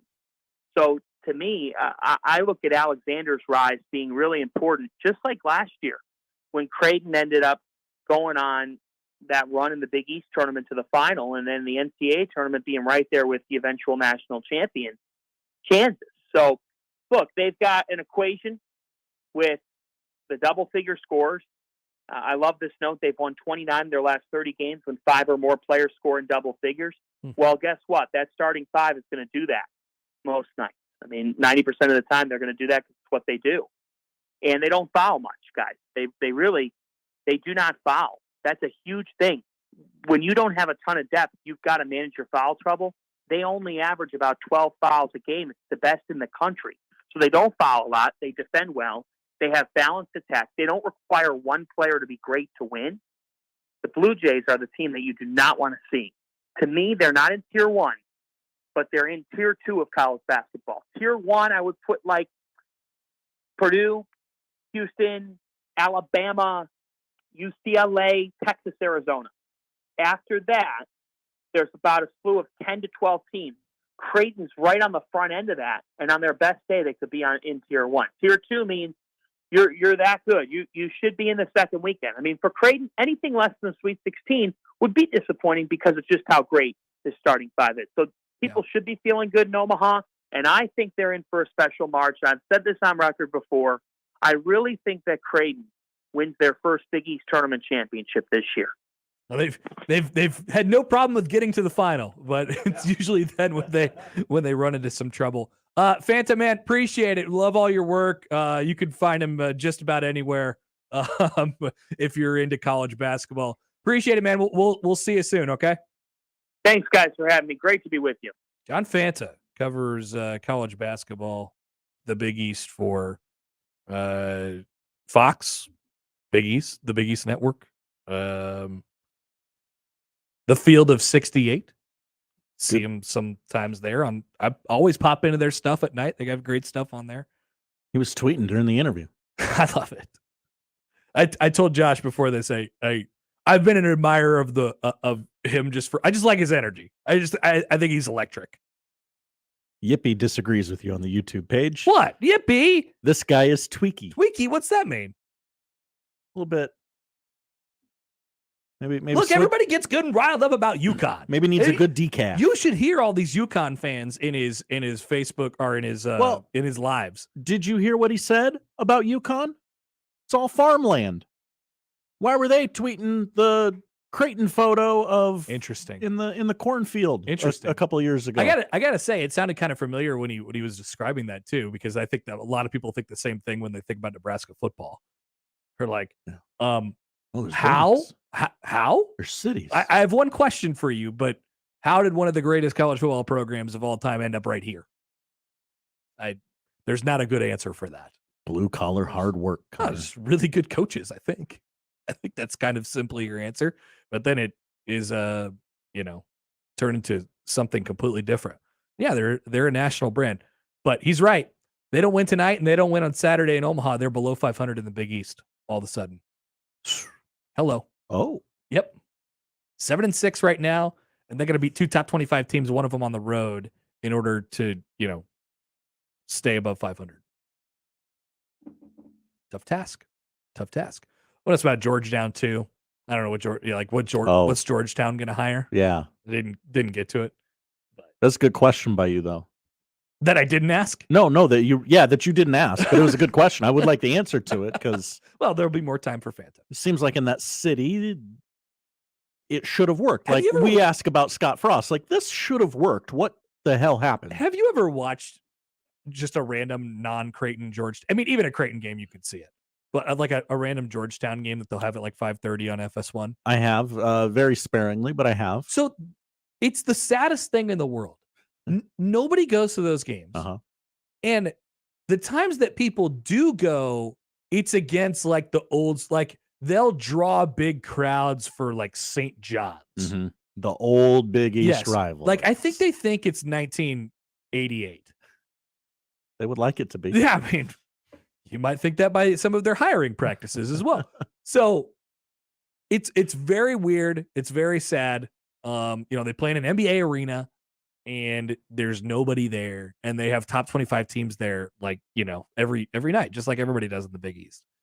And meanwhile, everybody's happy because I don't think anybody's happy, but we're like throwing a party because they got out of a 20+ game conference losing streak. What a sad state of affairs.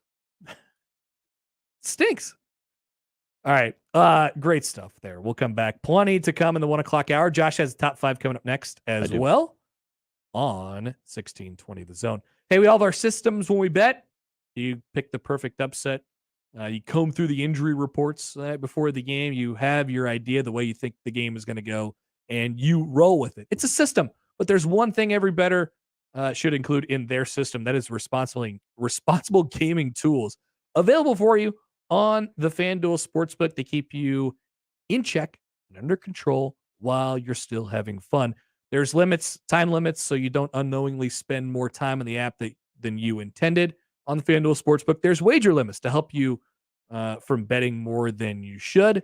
And you can even take a timeout, which pauses your account for as long as you may need. They are there to help you while still having a good time, enjoying the games and enjoying the betting on the FanDuel Sportsbook. FanDuel wants every bettor's experience to be about fun and entertainment. So visit FanDuel.com/playwell and make responsible gaming tools a part of your system. 21 and over, present in Iowa.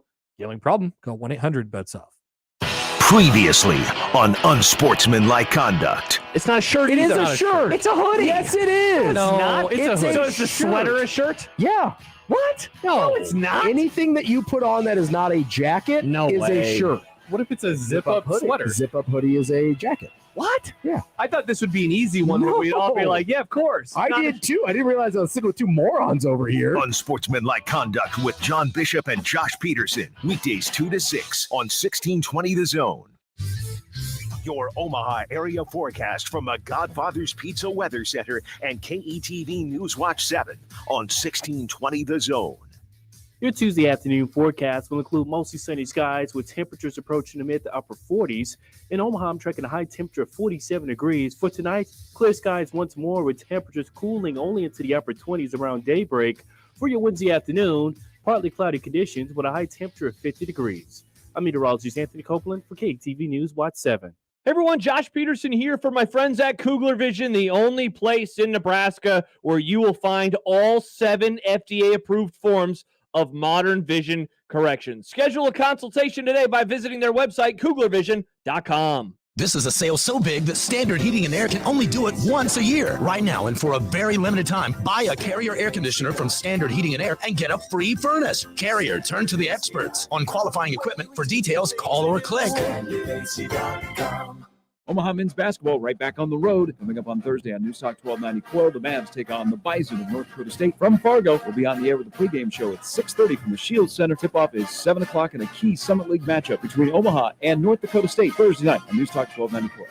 I studied Spanish in college and never got fluent. But then I tried Babbel. Want the most effective way to learn another language? In just 15 minutes a day, Babbel's bite-sized lessons will have you learning another language in as little as 3 weeks. Babbel gets you speaking quickly about things you actually talk about in the real world. University studies have shown that using Babbel for 15 hours is equivalent to a semester of college Spanish. If you want to learn a new language, there's no better way than Babbel. Go to Babbel.com to try Babbel for free. That's BABBEL.com. Timber Creek Pizza Pub and Grill serves pizza with an unforgettable pizza sauce, fresh ingredients in unique combinations of bold flavors. Try customer favorites like the 3 Oinks and a Moo, the Mountain Man, or the Upset Grizzly Bear. There are daily specials and menu items like tacos, salads, wings, and burgers. Stop in and check out Timber Creek's family-friendly dining environment while enjoying a popular adult beverage. Timber Creek Pizza Pub and Grill at 178th and Harrison and at timbercreekpizzaomaha.com. Equitable Bank. We take banking personally. EquitableOnline.com. Tickets for less. Best seats, best prices, no per-ticket fees. Ticketsforless.com. KOZN Bellevue, Omaha, Council Bluffs. This is 1620 The Zone.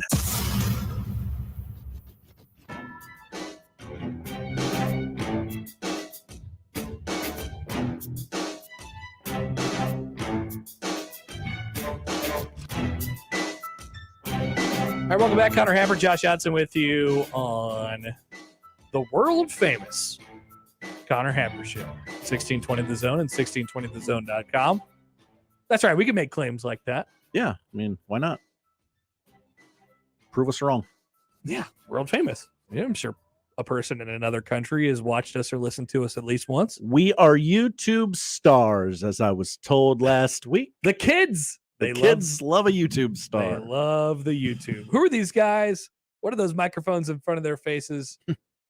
Why aren't they playing video games? They're YouTube stars. What's Josh's top 5 about today? Top 5 players to never play in the Super Bowl. Oh. It's Super Bowl week. I don't know if you knew that. People forget. Have you heard about how Jason and Travis Kelce are brothers? I have. Their mother, Donna. Have you heard about their mom? She baked them cookies and put them in Tupperware. And the brothers took the Tupperware with the cookie to media night last night. I saw that. Have you heard that adorable? That their mom is rooting for the offense. Oh, I see what she did there. It's clever. Have you heard that they have a podcast? I have. Okay. I have not listened to it. I've not partaken.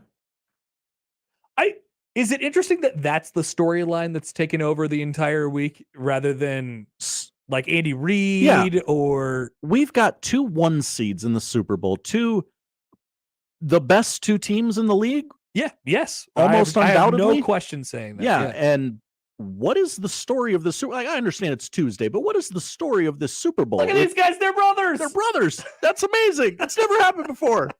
It's adorable. Yeah. We are not suckers. It's not, what if Patrick Mahomes loses this Super Bowl? What if Jalen Hurts wins the Super Bowl? What if Patrick Mahomes wins the Super Bowl and he's got 2 in the first 5 years? Top 5 potential Super Bowl narratives? Yeah, like yeah. Hey, if that's a real deal. If Patrick Mahomes loses this Super Bowl, the media will take a step back and go, this guy's only got 1. Yeah, 2-1 and 1 and 2 are a lot different. This is not the prince that was promised. And then you think about the other quarterbacks that are guys like he's gonna have to deal with Joe Burrow for a long time, probably Josh Allen, those guys in his conference. No disrespect. Justin Herbert. No disrespect. Russell Wilson. Oh, yeah, he's got Sean Payton now. That'll solve everything. Whatever the Raiders do. Ooh. So yeah, that's a potential conversation for Monday. Can't wait. Can't wait. Very reactionary and not at all knee-jerk. Very normal. Here's 5 players who never got that narrative. Yes, let's do it. Number 5. God, come on. Take forever. Number 5. Oh, very quickly, a few caveats. Jim Brown played before the Super Bowl era, so he will not be participating in this list. O.J. Simpson is disqualified for armed robbery. Just armed robbery? That's the only thing he was convicted of in a court of law. Yeah, in Vegas. That's what he's known for. That's what he's known for, Yeah, armed robbery. That's why, why you in? Armed robbery. Armed robbery. Just trying to get my stuff back. Guess that's illegal. Earl Campbell, to my knowledge, never held a gun to anyone. So he is eligible for the list? He is eligible for the list. In fact, he's number 5 on the list. He lost back-to-back AFC championship games at the Pittsburgh Steelers. The only 2 scoreless games of his playoff career.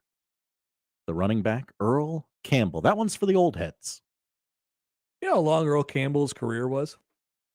I don't. I would say, 10 years? 7. Oh. I'm sorry, 9. 9. Okay. I was pretty close to 10. I'll take that. So what am I looking at here? No, I think it was 7, actually. 78, 79, 80, 81, 82, 83, 84, 85, 8, I guess. Why do they make this so confusing on the sports reference page? I don't know. World famous show we got here. It's just like I'm used to looking at baseball reference when you have to scroll down because the players are like 25-year careers. Yeah. Like Honus Wagner or something. It doesn't all fit on the one window. I was like, yeah, there's not much here. Well, he was pretty good. Got to get used to football reference. Okay, I got no problem with that. Okay, Earl Campbell, number 5. Number 4? Number 4. Hall of Famer. Yeah. Top 5 players to never play in a Super Bowl. Number 4, LaDainian Tomlinson. This generation's LT. 7th on the all-time rushing list. 6 touchdowns in 10 playoff games. Yeah. A 5-5 record, though.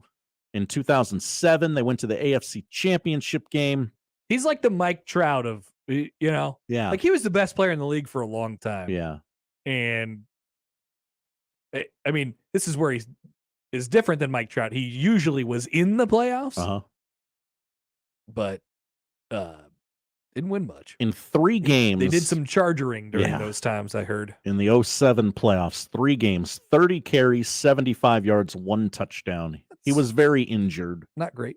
Yeah. 2010 AFC Championship game appearance as well. 9 carries for 16 yards. Also not great. Not the best. Not what you're looking for. First team All Pro 1, 2, 3, 4, 5 times.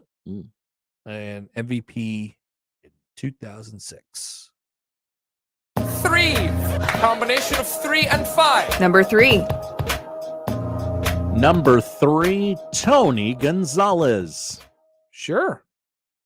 The tight end. Remember, the Chiefs used to not be good, with all due respect. Yes. No disrespect. No disrespect to the Chiefs. Tony Gonzalez did not win a playoff game until his 16th season in the league, where he was an Atlanta Falcon. Yeah, Tony Gonzalez was probably the classic example. Well, there's one, and I suspect he's number 1 in this list. Was the classic example of, man, this guy has been so good for so long. All I want is for him to win one time. One run. Get hot one time. Like, everybody likes him. Yep. He seems like a good guy. And just, I mean, the Chiefs were never really, they never really gave it a run. 0-6 in the playoffs until that one win. They went to the 2012 NFC Championship game. They were up 17-0 over San Francisco and lost. Something about the Falcons blowing leads in the playoffs. It's kind of what they do. Tony Gonzalez, 6th most receiving yards in NFL history. Jeez. People forget. Yeah. Tony Gonzalez, good. Yeah, that's a lot. 1, 2, 3, 4, 5, 6 first team All Pros. He walked so Travis Kelce and Gronk could run. Definitely. He was a first team All Pro in 2012 at age 36. Wow. Yeah. Also, very handsome. He's a handsome man. Oh, he's great. He's a great looking guy. Here comes 2. Number 2. Number 2, the 5th leading rusher in NFL history, Adrian Peterson. The last non-quarterback to win NFL MVP. People forget. I was just waiting for Adrian Peterson to show up on a team this year so I could pick him up on my fantasy team. It never happened. But it was like, it'd been like a tradition. My season had gone awry for the last several years. Like, yep, time to pick up Adrian Peterson. He's good for 6 points. I remember his stint with the Tennessee Titans. You probably don't, America. Wow, he did play 8 games with the Titans. Yeah. Last year, 2021. I don't know if he punched it in maybe one time. I'm sorry, 3 games with the Titans. Yeah, it did not go well. 1-4 record in the playoffs. He had 3 touchdowns in the 2009 NFC Championship game. He also had 2 fumbles. So Adrian Peterson, from basically the start of his career, 2007 to 2015, there was the year with the torn ACL in 14, and then he came back and he was incredible immediately again. And he came back, after a very short recovery time. But that stretch, sans 2014 when he was out, I mean, unbelievable stuff. Very rarely missed games. He had a 2,000-yard rushing season. He was over like an automatic 1,000-yard rusher every year, and usually far above that. Almost broke the single season record. Yep. Yeah. Not bad. Which leads us to the best player in NFL history to never play in the Super Bowl. I think Connor knows who it is. I think so, but you never know. Make it so, number 1. Number 1. I think without doing a bunch of research for this, if you were just playing word association, everyone would answer Barry Sanders, right? That is correct. Yeah, I think so. That's what I did. He started 1-0 in his playoff career and then lost the final 5. He's one of the poor souls with the misfortune of playing for the Detroit Lions. 4th on the NFL's all-time rushing list. 13 carries or less in 4 of his 6 career playoff games. I mean, I understand you're playing from behind. Go Lions! You might want to wing it. You might want to sling it, but maybe give it to Barry Sanders. Led the league in rushing 4 times. MVP. How many years did he play? Mr. Sanders played from 89 to 98. So that's what, a 10-year career? Sure. Notably, Barry Sanders does not hold the Detroit Lions record for rushing touchdowns in a season. People forget that. That's true. Shout out to Jamal Williams, the rightful owner of that record. Correct. Yes. Matt retired at age 30. Matt on the YouTube. Honorable mention, Calvin Johnson. I mean, you could put any good player who's ever played for the Detroit Lions. Sure. I would love to see Megatron on here. Chris Carter was the, I guess, 6th person on my list. Calvin Johnson might have been 7th. Man, we didn't get enough. Both of those guys didn't get enough of Barry Sanders, didn't get enough of Megatron. 4 running backs on this list. I feel a little, I don't know, maybe should have put a quarterback or a receiver on there. I don't know. Warren Moon or Phillip Rivers would have been the quarterback I picked. You are team running backs, though. Any of those guys surpass Earl Campbell in your head? Running backs are difficult to make fun of. Like, quarterbacks are easy to make fun of. Right? Like, Phillip Rivers, I would have said, Phillip Rivers? Really? He was that good? Yeah. But it turns out his stats are, incredible and one of the best of all times. Compiler. Partly because of the longevity and then the game. Compiler. Definitely a compiler. But running backs, I mean, we have such a picture of them now of like, yeah, well, it's tough for them to have long careers. Yeah. So you better time it out right where you have a decent team when this guy is in his prime and not hurt. It's a tougher gig. Thank you, Josh. Thank you, Connor. I'm just looking at Megatron's page now. Oh, yeah. It's beautiful. Read us some Megatron stats. I mean, we all thought when he walked away, like, okay, maybe he'll sit for a year, but he's coming back. He never did. Calvin Johnson, he got retired at 30 again. In 2012, he had 1,964 yards receiving. Okay. He averaged 123 yards a game. I love that guy. He was a robot. He was killing everybody. I mean, it was amazing. Matt Stafford was just hucking it up into the air. He doesn't even you don't even see Calvin Johnson. No, you don't see much peep. Megatron. No. Very sad. Is he okay? He should do a podcast or something. Is he happy? He should go on Travis Kelce's podcast. Yeah. Well, maybe it's Jason Kelce's podcast. He should go on the Kelce cast. Go on Tom Brady's podcast. The name escapes me right now. There you go. I don't know the name of it. He just had Belichick on.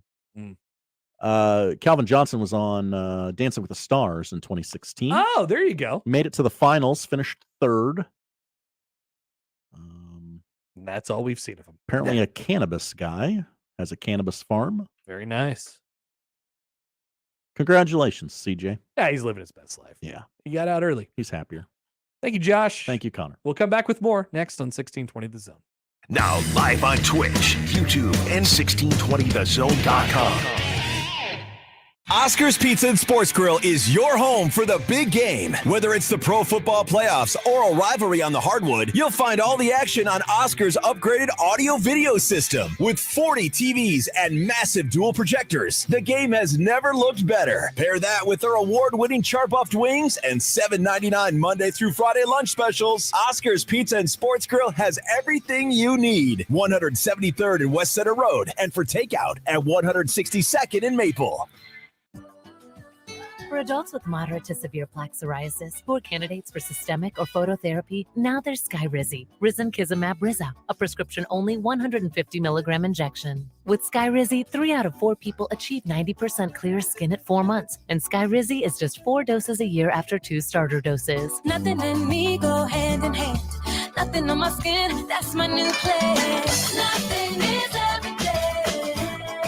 Don't use if allergic to Skyrizi. Serious allergic reactions and an increased risk of infections or lower ability to fight them may occur. Before treatment, your doctor should check for infection and tuberculosis. Tell your doctor if you have an infection or symptoms, such as fever, sweats, chills, muscle aches, or cough, or if you plan to or recently received a vaccine. With Skyrizi, you could achieve 90% clearer skin. Ask your doctor about the #1 dermatologist prescribed biologic in psoriasis and visit skyrizi.com or call 1-866-SKYRIZI to learn more. There's nothing like football season here in Nebraska. Hi, this is Sunny. And I'm Darwin with DJ's Dugout. During football season, a portion of our sales at DJ's will be donated to the new Nebraska Vietnam Veterans Memorial Project being built in Papillion. As a Vietnam veteran, I'm proud for DJ's to support the new Nebraska Vietnam Veterans Memorial. To learn more about this meaningful project, visit nvvmf.org. DJ's Dugout is locally and Vietnam veteran owned. Do you like to shoot fireworks? Would you like to get paid to shoot fireworks? J&M Displays wants you. Help shoot an Omaha Storm Chasers game, Memorial Park display, or any of the major shows in western Iowa and all of Nebraska. If you like to travel, J&M covers Nebraska, Kansas, and most of Missouri. They offer free training and great daily pay rates, which makes it a perfect part-time job. Visit jnmdisplays.com and click the Join Our Team tab to find out more. J&M Fireworks.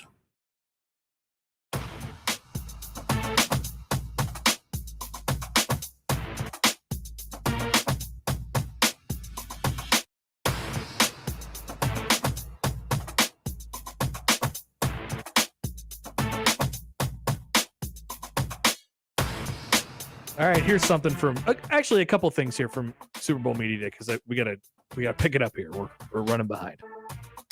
Super Week is brought to you by the Nebraska DOT and Dollar General Distribution Center. Thank you, Josh. Eagles cornerback Darius Slay at Media Day last night, or Super Bowl opening night. One of the bits that they had him do was he pulled a random question out of a bucket. Love that bucket of content. Darius Slay pulls out a random question from said bucket. The question reads, what state is Kansas City in?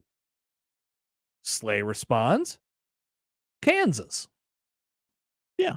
I think if you knew nothing about geography or things like that, yeah, you would guess Kansas. 100%. Reporters from Missouri triggered are incensed, and they immediately correct him. Was the media wrong? Because Mr. Slay technically correct. Yeah. And people need to know that there's a difference in a few different ways, but the way that you get from Kansas City, Kansas to Kansas City, Missouri is you take a step. You cross a street. It's really simple. There's not any definitive borders of the city, really, except for saying the state line is here. While I understand that Darius was technically incorrect because the Chiefs franchise is based in Missouri, very on brand for Chiefs fans, reporters to be triggered by the slightest thing that doesn't matter. Respect them, though. Yeah, no disrespect. You have to understand, if somebody doesn't know geography, they're going to guess that Kansas City is in Kansas. I'm okay. I mean, I don't think he probably knew it in the spirit of the question. Mm-hmm. But technically, you have to be prepared for him to say Kansas. And you were obviously baiting him into saying it with your bucket of questions. Yeah. Thinking that he might not know. But you got to come up with a better question because Kansas is technically a correct answer. Yeah. I think the media screwed that one up. Typical media getting it wrong again. One more thing from opening night. Travis Kelce. He's got a podcast. He's got a podcast. He's got a brother. He's got a mom. He's got the whole thing. Actually, I keep seeing clips this week of him showing up. Remember they did that show where it was basically like he was the Bachelor? Yeah, it was on E. Yeah. I keep seeing an awkward clip from that show popping up this week. Oh, where basically a woman who is after his love, she becomes speechless when met face to face with Travis Kelce. One of the most awkward clips I've ever seen, actually. Anyway, Travis Kelce saying some more things yesterday besides the fact that he has a brother and a mom and a podcast. Travis Kelce said he likes to take naps. He likes to take cat naps, 45 minutes to an hour, sometimes multiple times a day. Kelce says, quote, "The biggest thing is take naps. I've already taken one today, and it's not even noon." Hell yeah. Love this guy. I don't know how he does it. That takes some, I will try and do that. And yes, I will definitely feel better afterwards, but I can't stop myself from sleeping for multiple hours. I take a nap every day. Is this a requirement? No. Should it be a requirement for you? Yes. Like, do you need it? On the weekends, yes. Oh, yeah. The naps on the weekends. My child naps, I nap. Yeah. Watching the NFL, forget about it. About 2:00, I'm out. See you later. About 7:30 every night. I'm good for 30 minutes to an hour. A 7:30 p.m. nap. Yeah. And then you wake up and go to bed, what, midnight? 2. I'm an animal, Connor. What are you doing? These movies aren't going to watch themselves. Why don't you make some spreadsheets? I don't know how. You got to start making Oh, it's easy. All you got to do is type in numbers. I have the longest Word documents ever. Yeah, I just turned all my Word documents into spreadsheets, basically. And I call them spreadsheets, but they don't, although I did get a couple compliments. You guys can look at my spreadsheet from earlier at Connor Happer. I tweeted it out. I got one compliment, and that's enough for me. Oh, one compliment will send you over the moon, won't it? That's all I need, man. From a stranger, like an actual stranger, just a listener. What people don't understand is that, like, I actually do, like, I care about this a lot. While I may not convey to the public that this is like a crowning achievement for me, and I really enjoy the fact that I've created this spectacle of a spreadsheet. So I appreciate when people are like, "Hey, nice job on this." I got a DM earlier too. Ooh. Great breakdown of the one score losses. Love it when a segment idea works. People just send me odd news. At least for 2 people. Hey, that's a good thing too. Yeah, it helps the show, and I appreciate it. It's what I do. All right, so don't tweet at Josh in the neighborhood of 7:00 tonight. Oh no, I'll see it. You can do it. You tweet when it's convenient for you. I'll see it. After Jeopardy, Josh is taking a nap. I am. I really am. Sometimes, if it's a runaway game, I might not see Final Jeopardy. Amazing. More up next on the Connor Happer Show on 1620 The Zone. Live from the Host Coffee Studio, this is 1620 The Zone. Creighton Sports Update.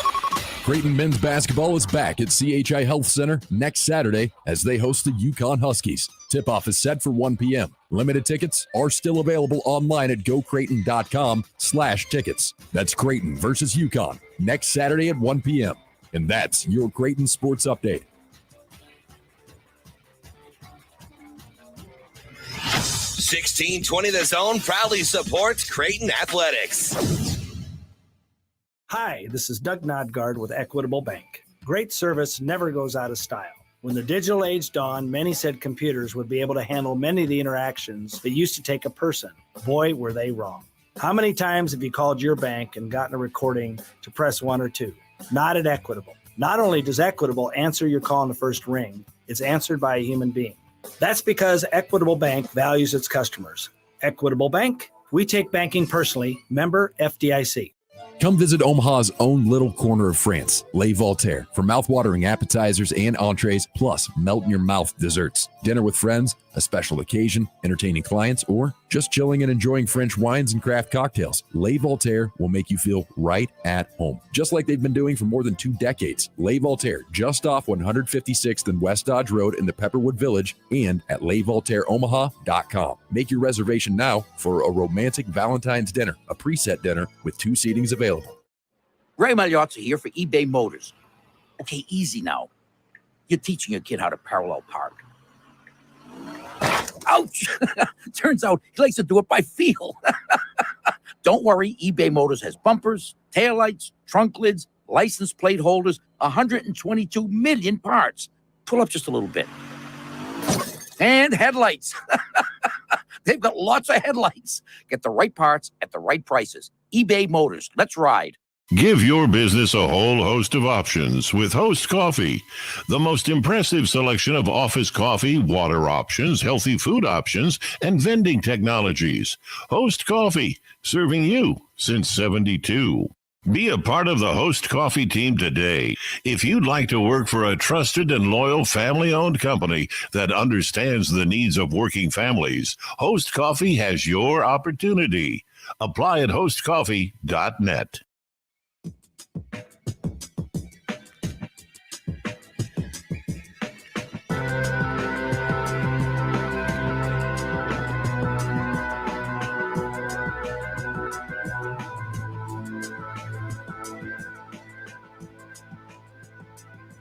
Did you hear that Creighton endowed their first baseman? The position of first base. Can we be talking about this? At Creighton has been endowed with a scholarship. Oh, a scholarship. Yes. Okay. Yes. Is it like Notre Dame where like the correct head coaches? Yep. Position of head coach. It's like the Jim and Cassie Phillips head Uh-huh. coach, Mike Stevens. Yeah. Marcus Freeman. There you go. That's a little bit more Really? close to reality. So the first baseman has a scholarship, no matter who the first baseman may be for years to come? Let's get some more clarity here. Okay. A former Creighton baseball player is paying it forward. This is from CU. For the next generation of student athletes covering his old base. Mark Hinkles, who graduated in 83, along with his wife, Deborah, have endowed the first baseman position, a scholarship for future Creighton baseball players. This makes Mark the first former athlete to endow a position at Creighton. The Mark and Deborah Hinkles starting first baseman endowed scholarship is Creighton's third endowed position overall. Followed by, did you know that Creighton has two more? I did not. Following the Janie and Harry Hoach Jr. family point guard endowed scholarship. Wow. And the Larry V. and Linda J. Pearson family starting guard endowed scholarship. So point guard and guard, and now there's a first baseman. That was established for men's basketball in 19 and then last year, respectively.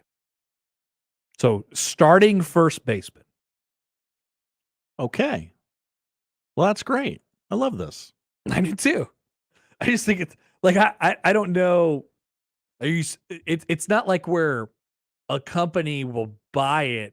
You know, remember what they did for like Michigan State? It was like Michigan State basketball presented by Rocket Mortgage. Yeah, that's a thing. Yeah, you don't have to like mention it every time you say, you know, Creighton's first baseman because it's just a scholarship. Mm-hmm. But it's pretty cool.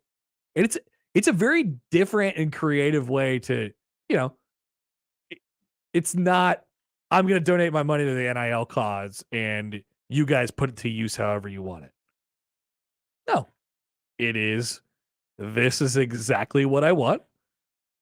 I want the first baseman, the starting first baseman, to have an endowed scholarship with my name on it. That's awesome. I actually think it's kind of cool. And I think it's a much more, like I said, direct way to affect the program that you love and you care about, rather than donate to the collective, donate to the initiative. It'll go somewhere. Don't worry. Like, it's not paying our salaries. Can you do that? Can you specifically earmark money for? I want it to go here. Right. Exactly there. Like if you said, if you're in Nebraska, if you were donating to the 1890 collective initiative and you were like, I don't want this money to go toward you guys buying billboards. I would like it to go to Casey Tominaga specifically, so we could keep him here for next year. or whatever it might be. But I just, or, even whatever, I want this money to go to Keisei Tominaga. I want him to have this money. Can you do that? Or is it just, you give money to the collective? Well, I guess it wouldn't be the 1890 initiative with Nebraska basketball because they don't, for whatever reason, work together. Unconfirmed report, I believe, when you donate to the 1890 collective, Matt takes it and snickers as he skips away from you. Got another one. So the Patrick Mahomes laugh. I don't think that's true, but we'll have to do some reporting on that. We'll have to check on that one. But I'm saying, if I'm donating my money, I want it to go to something that I directly care about, and I want to. If it's going to be a lot of money, I would like to do my best and directly affect change if I have the opportunity to do so. So, endow the first baseman spot. That's good. Oh, Joel's here. Excellent. Let's take a break. Yeah, and then we'll give him more time. Joel, we'll get you on the other side as we talk some CU hoops on 1620 The Zone. Previously on The Crossover. I also refuse to give anything, no matter how satisfactory it was, the full 5 stars, because that's not very helpful. There's no such thing as perfect. You fill it out? Perfection is unattainable. Yeah, usually. What? I don't know. I feel like I'm helping. They don't. But you're not helping. You're giving them 3 out of 5. Yeah, you're only helping if it's the maximum score or a 0. Mornings with Sharp and Hanley. The Connor Happer Show. Unsportsmanlike conduct. 6A to 6P. 1620. The Zone. Your Omaha area forecast from the Godfather's Pizza Weather Center and KETV News Watch 7 on 1620 The Zone. Your Tuesday afternoon forecast will include mostly sunny skies with temperatures approaching the mid to upper 40s. In Omaha, I'm tracking a high temperature of 47 degrees. For tonight, clear skies once more with temperatures cooling only into the upper 20s around daybreak. For your Wednesday afternoon, partly cloudy conditions with a high temperature of 50 degrees. I'm meteorologist Anthony Copeland for KTV News Watch 7. Email any of our shows anytime into the Equitable Bank inbox. At Equitable, we take banking personally. For me, John at 1620thezone.com. The Equitable Bank inbox from 1620 The Zone. Duck Defense Midwest makes your home healthier and improves the life of your HVAC system. So improve the health of your home and everyone in it. Go to cleanairradio.com for a special duct cleaning offer for Zone listeners. That's cleanairradio.com. Guys, let's face it, there is a time when you just need to get out of the house, to have your own place, to be with the guys, or just a quiet, relaxing place for yourself. Well, Hearth Cigars and Pipes Lounge hears you loud and clear. Settle in. Escape to Hearth Cigars and Pipes Lounge for an incredible selection plus premium cocktails, a knowledgeable, friendly staff, state-of-the-art humidor, and incredible lounge. Hearth Cigars and Pipes Lounge, just off I-680 at 48th Street next to Cubby's. I always wanted to learn Spanish, but I never thought I'd have the time. Then I discovered Babbel. Babbel's lessons are fun. They only take like 10 or 15 minutes, and in 3 weeks, presto, you're starting to speak another language. Like magic. I love that Babbel's lessons aren't just robots talking. They're voiced by native speakers, so you get the pronunciation just right. And they're designed by real language teachers, so you learn how to have real-world conversations, things you'll actually use. It's incredible. After using Babbel, I'm ready to start having real conversations in French. There's all kinds of ways to learn. Use Babbel's podcasts or games or videos. You can even join live classes with a language teacher. If you want to learn a language, there's no faster, easier, better way than Babbel. Babbel. Babbel. Babbel. Évidemment. Go to Babbel.com to try for free. That's Babbel.com.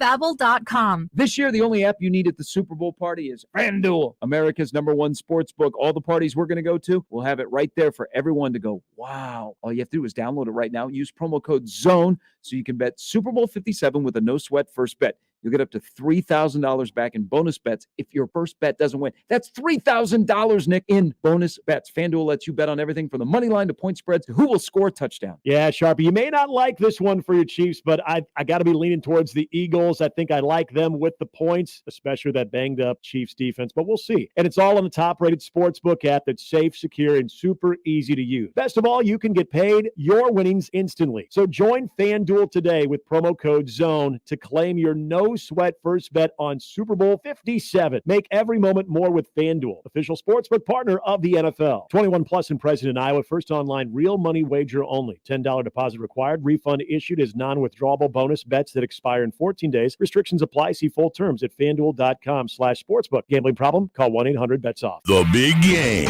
the big kahuna, the World Series of Football. Whatever you want to call it, it's happening. This week, it's Super Week on 1620 The Zone. Super Week is powered by the NDOT Highway Safety Office and by Dollar General Distribution Center in Blair. Catch all our big game coverage all week long as we gear up for Sunday. Super Week on 1620 The Zone. Powered by the NDOT Highway Safety Office and by Dollar General Distribution Center in Blair.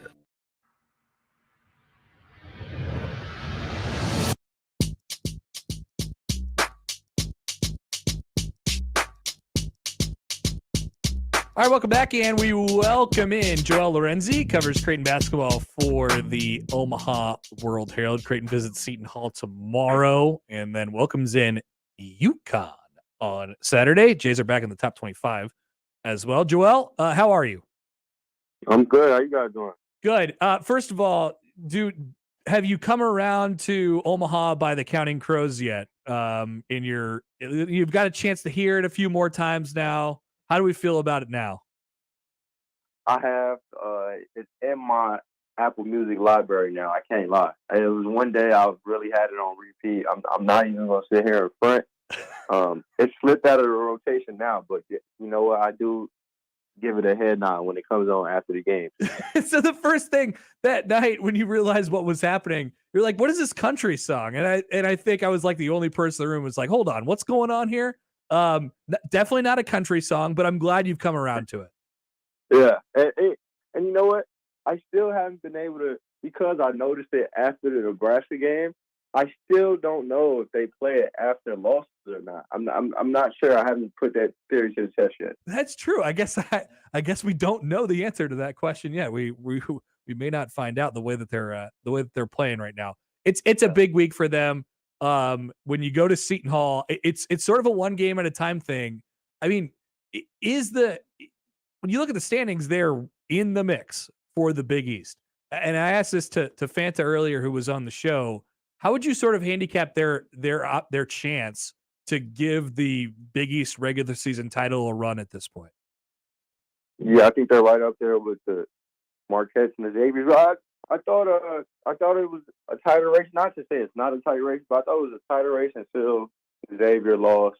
Fremantle, which is obviously a huge hit, been one of the more consistent players all year, and they obviously are similar to Creighton in the sense that they rely so heavily on their starters, man. Like, they don't go super deep. Even you saw in that Creighton game, like when they went to Cesar Edwards, like that was like panic mode. Like, oh, like we got to do something. So Xavier, I don't think has the shot. Like, the only thing Xavier has going for it now is that it's still in first, but I think it's coming down sooner than later. And then Marquette, I've thought for some time now has had the best shot based on where they sit now, their trajectory, how good they look. I mean, now they're ranked as a top 10 team, so it's clear that they're probably the best team right now as it stands. I think Creighton maybe has a higher ceiling, but yeah, I think it's really between Creighton and Marquette as it stands. I mean, Providence is up there too, but I'm not sure I see them holding on. I think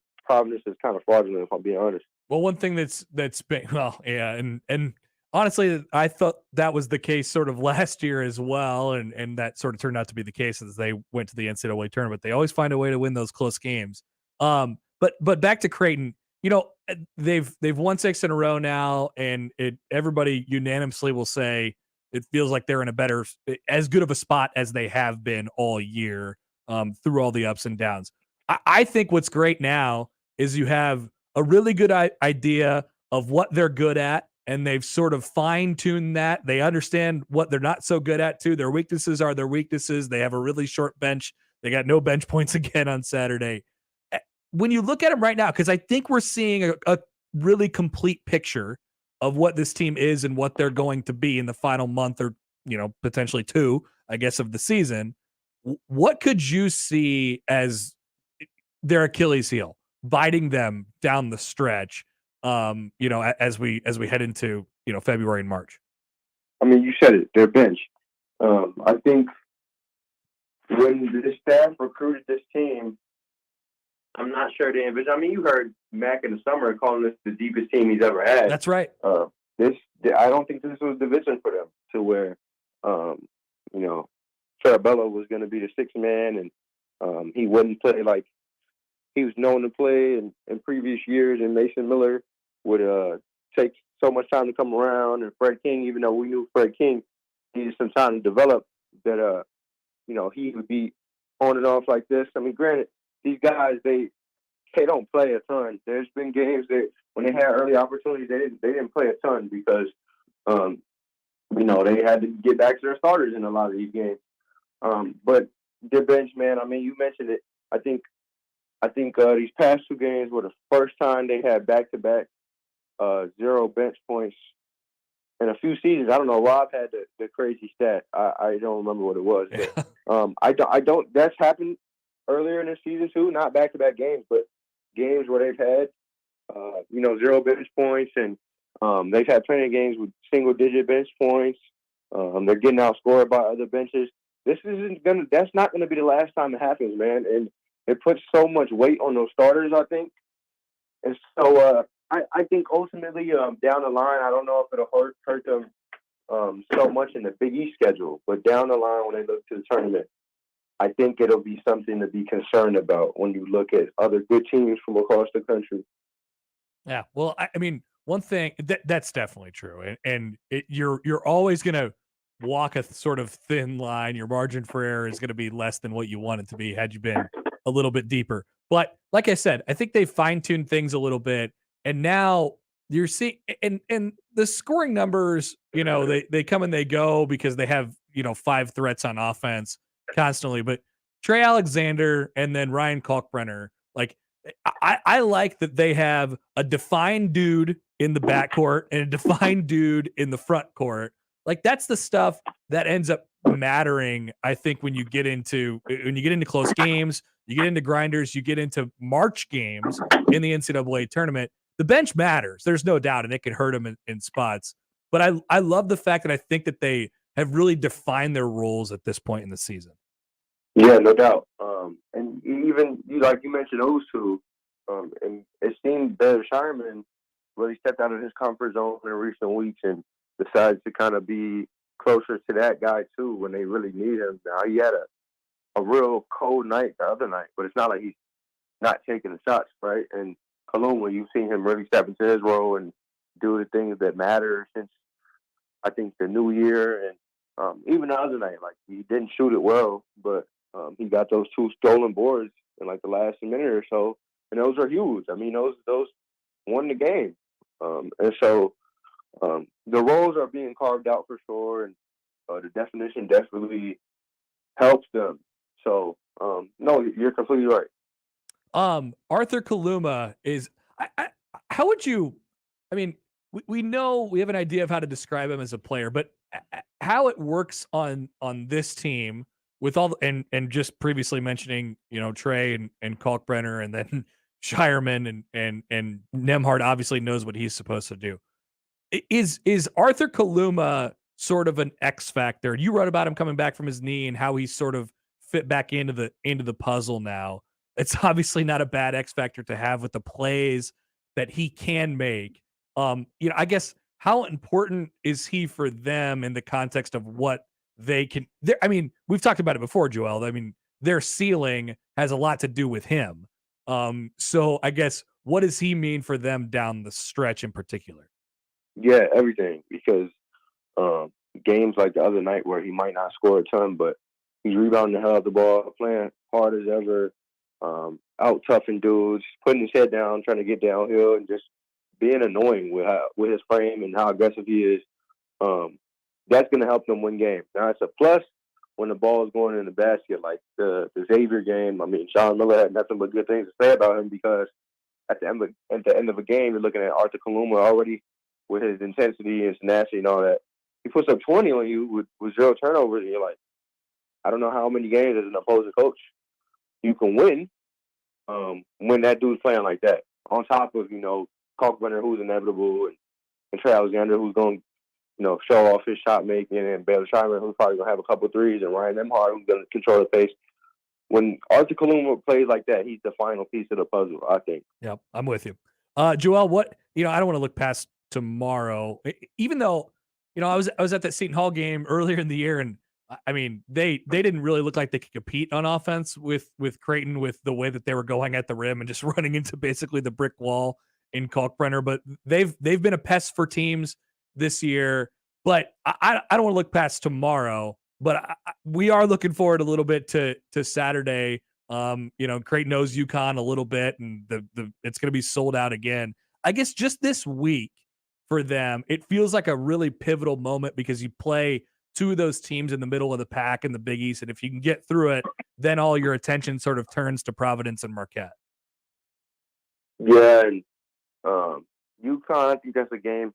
If you want to stand a shot at the Big East title, you can't get swept at against UConn. And really, for bragging rights and for optics in the conference and seeding and everything around it, you just cannot get swept by this UConn team. I mean, the loss back in January was understandable. The way they lost was egregious, but it was understandable.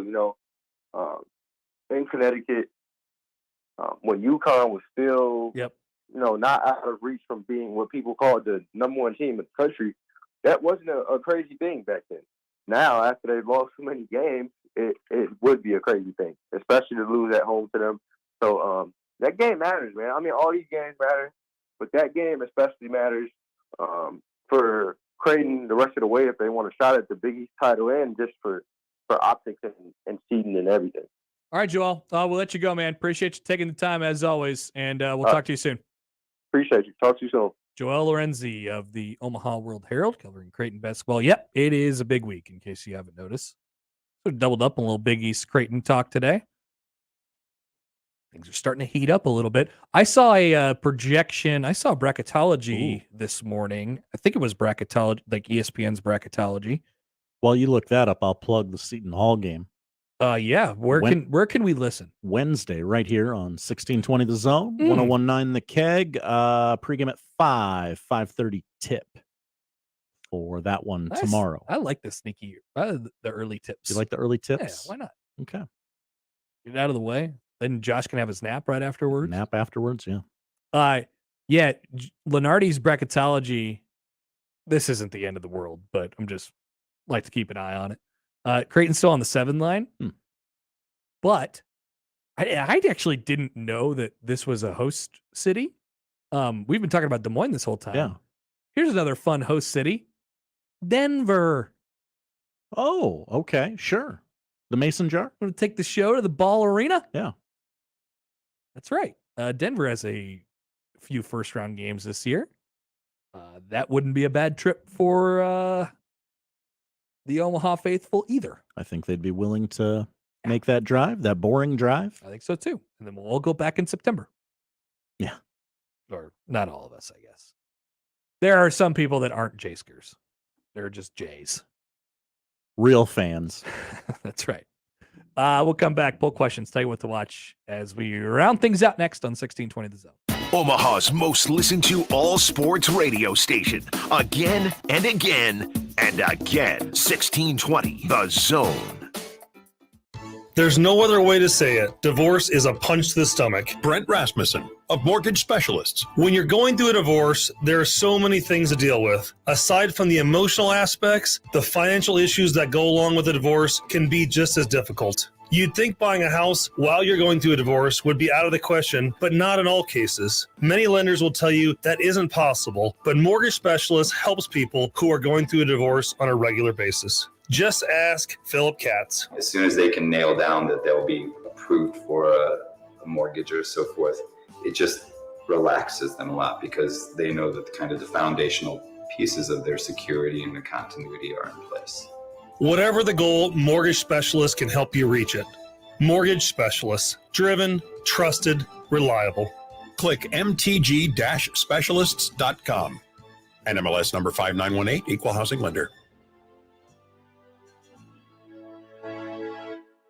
J-Tech Construction reminds you that this time of year, your home's energy efficiency is under tension. Don't let your windows cost you by raising your energy bills this winter. J-Tech Construction will come out and provide you with a free estimate on upgrading your windows and keeping your energy costs down. They have custom-made, energy-efficient windows that keep the outside out with the professional installation you would expect. Contact the official exterior and solar experts of the Huskers. J-Tech Construction, your exteriorexperts.com. From sales to service, the Woodhouse team provides insights and solutions to get you on the road faster and keep you on it. And if you're looking for the extras like accessories, extended warranties, or service contracts, they've got those also. Plus, they'll tailor the experience to you, from shopping and buying at home or the more traditional route at one of the 18 conveniently located dealerships, bringing you more every time. Shop with Woodhouse. It can be dangerously easy to steal your identity during tax season because so much sensitive info is all together. Before we start the annual meeting of Sean's personal info, has anyone seen Social Security number? Not me. Nope. Nuh-uh. Oh no, he's been stolen. LifeLock by Norton makes it easy to help protect yourself. If you become a victim, we'll work to fix it. No one can monitor all transactions, but you can save up to 25% off your first year with promo code NEWS at LifeLock.com. Identity theft protection starts here. Don't miss this week's Zone Deal. This week's half-off deal is $50 in vouchers for only $25 to Timber Creek Pizza Pub and Grill. Timber Creek Pizza Pub and Grill serves pizza with an unforgettable sauce and fresh ingredients in unique combinations of bold flavors. Visit Timber Creek's family-friendly dining environment while enjoying a popular adult beverage. Timber Creek Pizza Pub and Grill, 178th and Harrison. Zone deals go fast. 9 a.m. Friday, 1620thezone.com. Lanahaw Nurseries has been your dependable full-service source for locally grown trees, plants, and landscape materials. Rooted in tradition, our products and services are consistently ranked best of Omaha in quality and value. From design to install, our experts are here to help bring your landscape vision to life. Start your next project this weekend. Visit us at 192nd and Center. Lanahaw Nurseries, your homegrown headquarters since 1974. Let's get back to the Connor Happer Show on 1620 The Zone.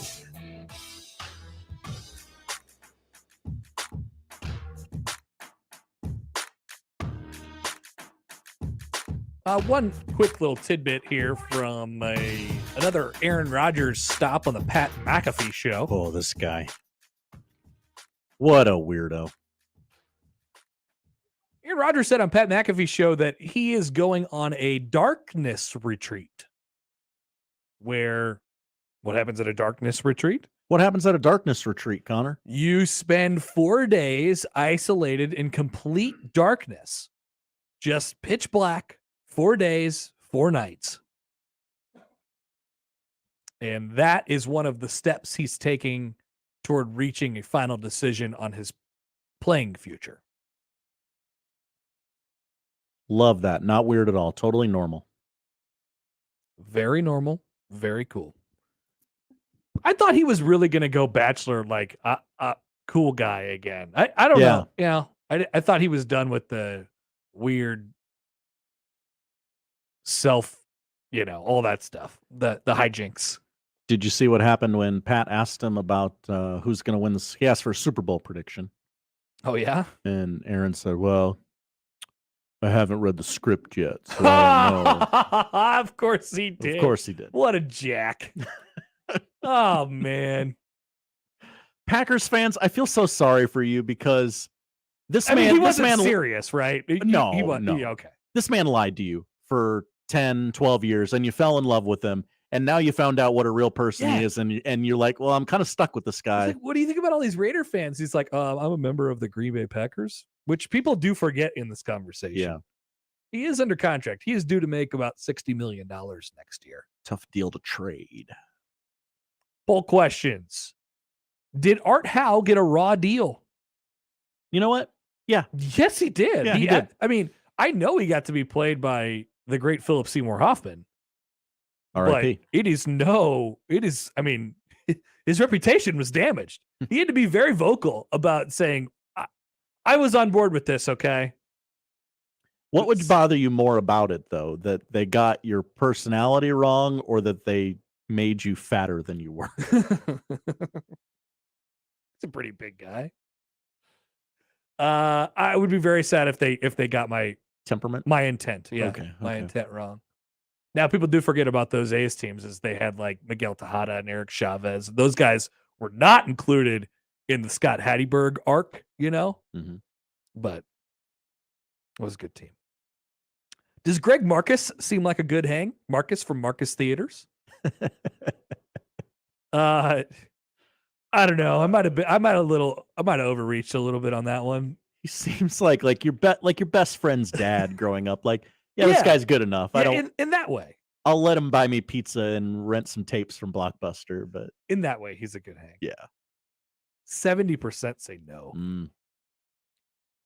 And I think this is all we have today. Number 3, would your father be proud of you if you were a backup NFL mascot?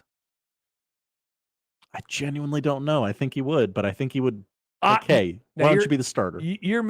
I'm answering for myself. Yes, yes, my father would be proud of me. He would support anything that I do because he's a good father. It's beautiful. But I know some that would be like, "What? Go get a job. Go get a real job. Don't dress up as a raccoon." T-Rack. 64% say no. And those are the poll questions today. Josh, what are we watching tonight? We have the You mentioned NBA. something before the show. Oh, it is the worst night of television this year.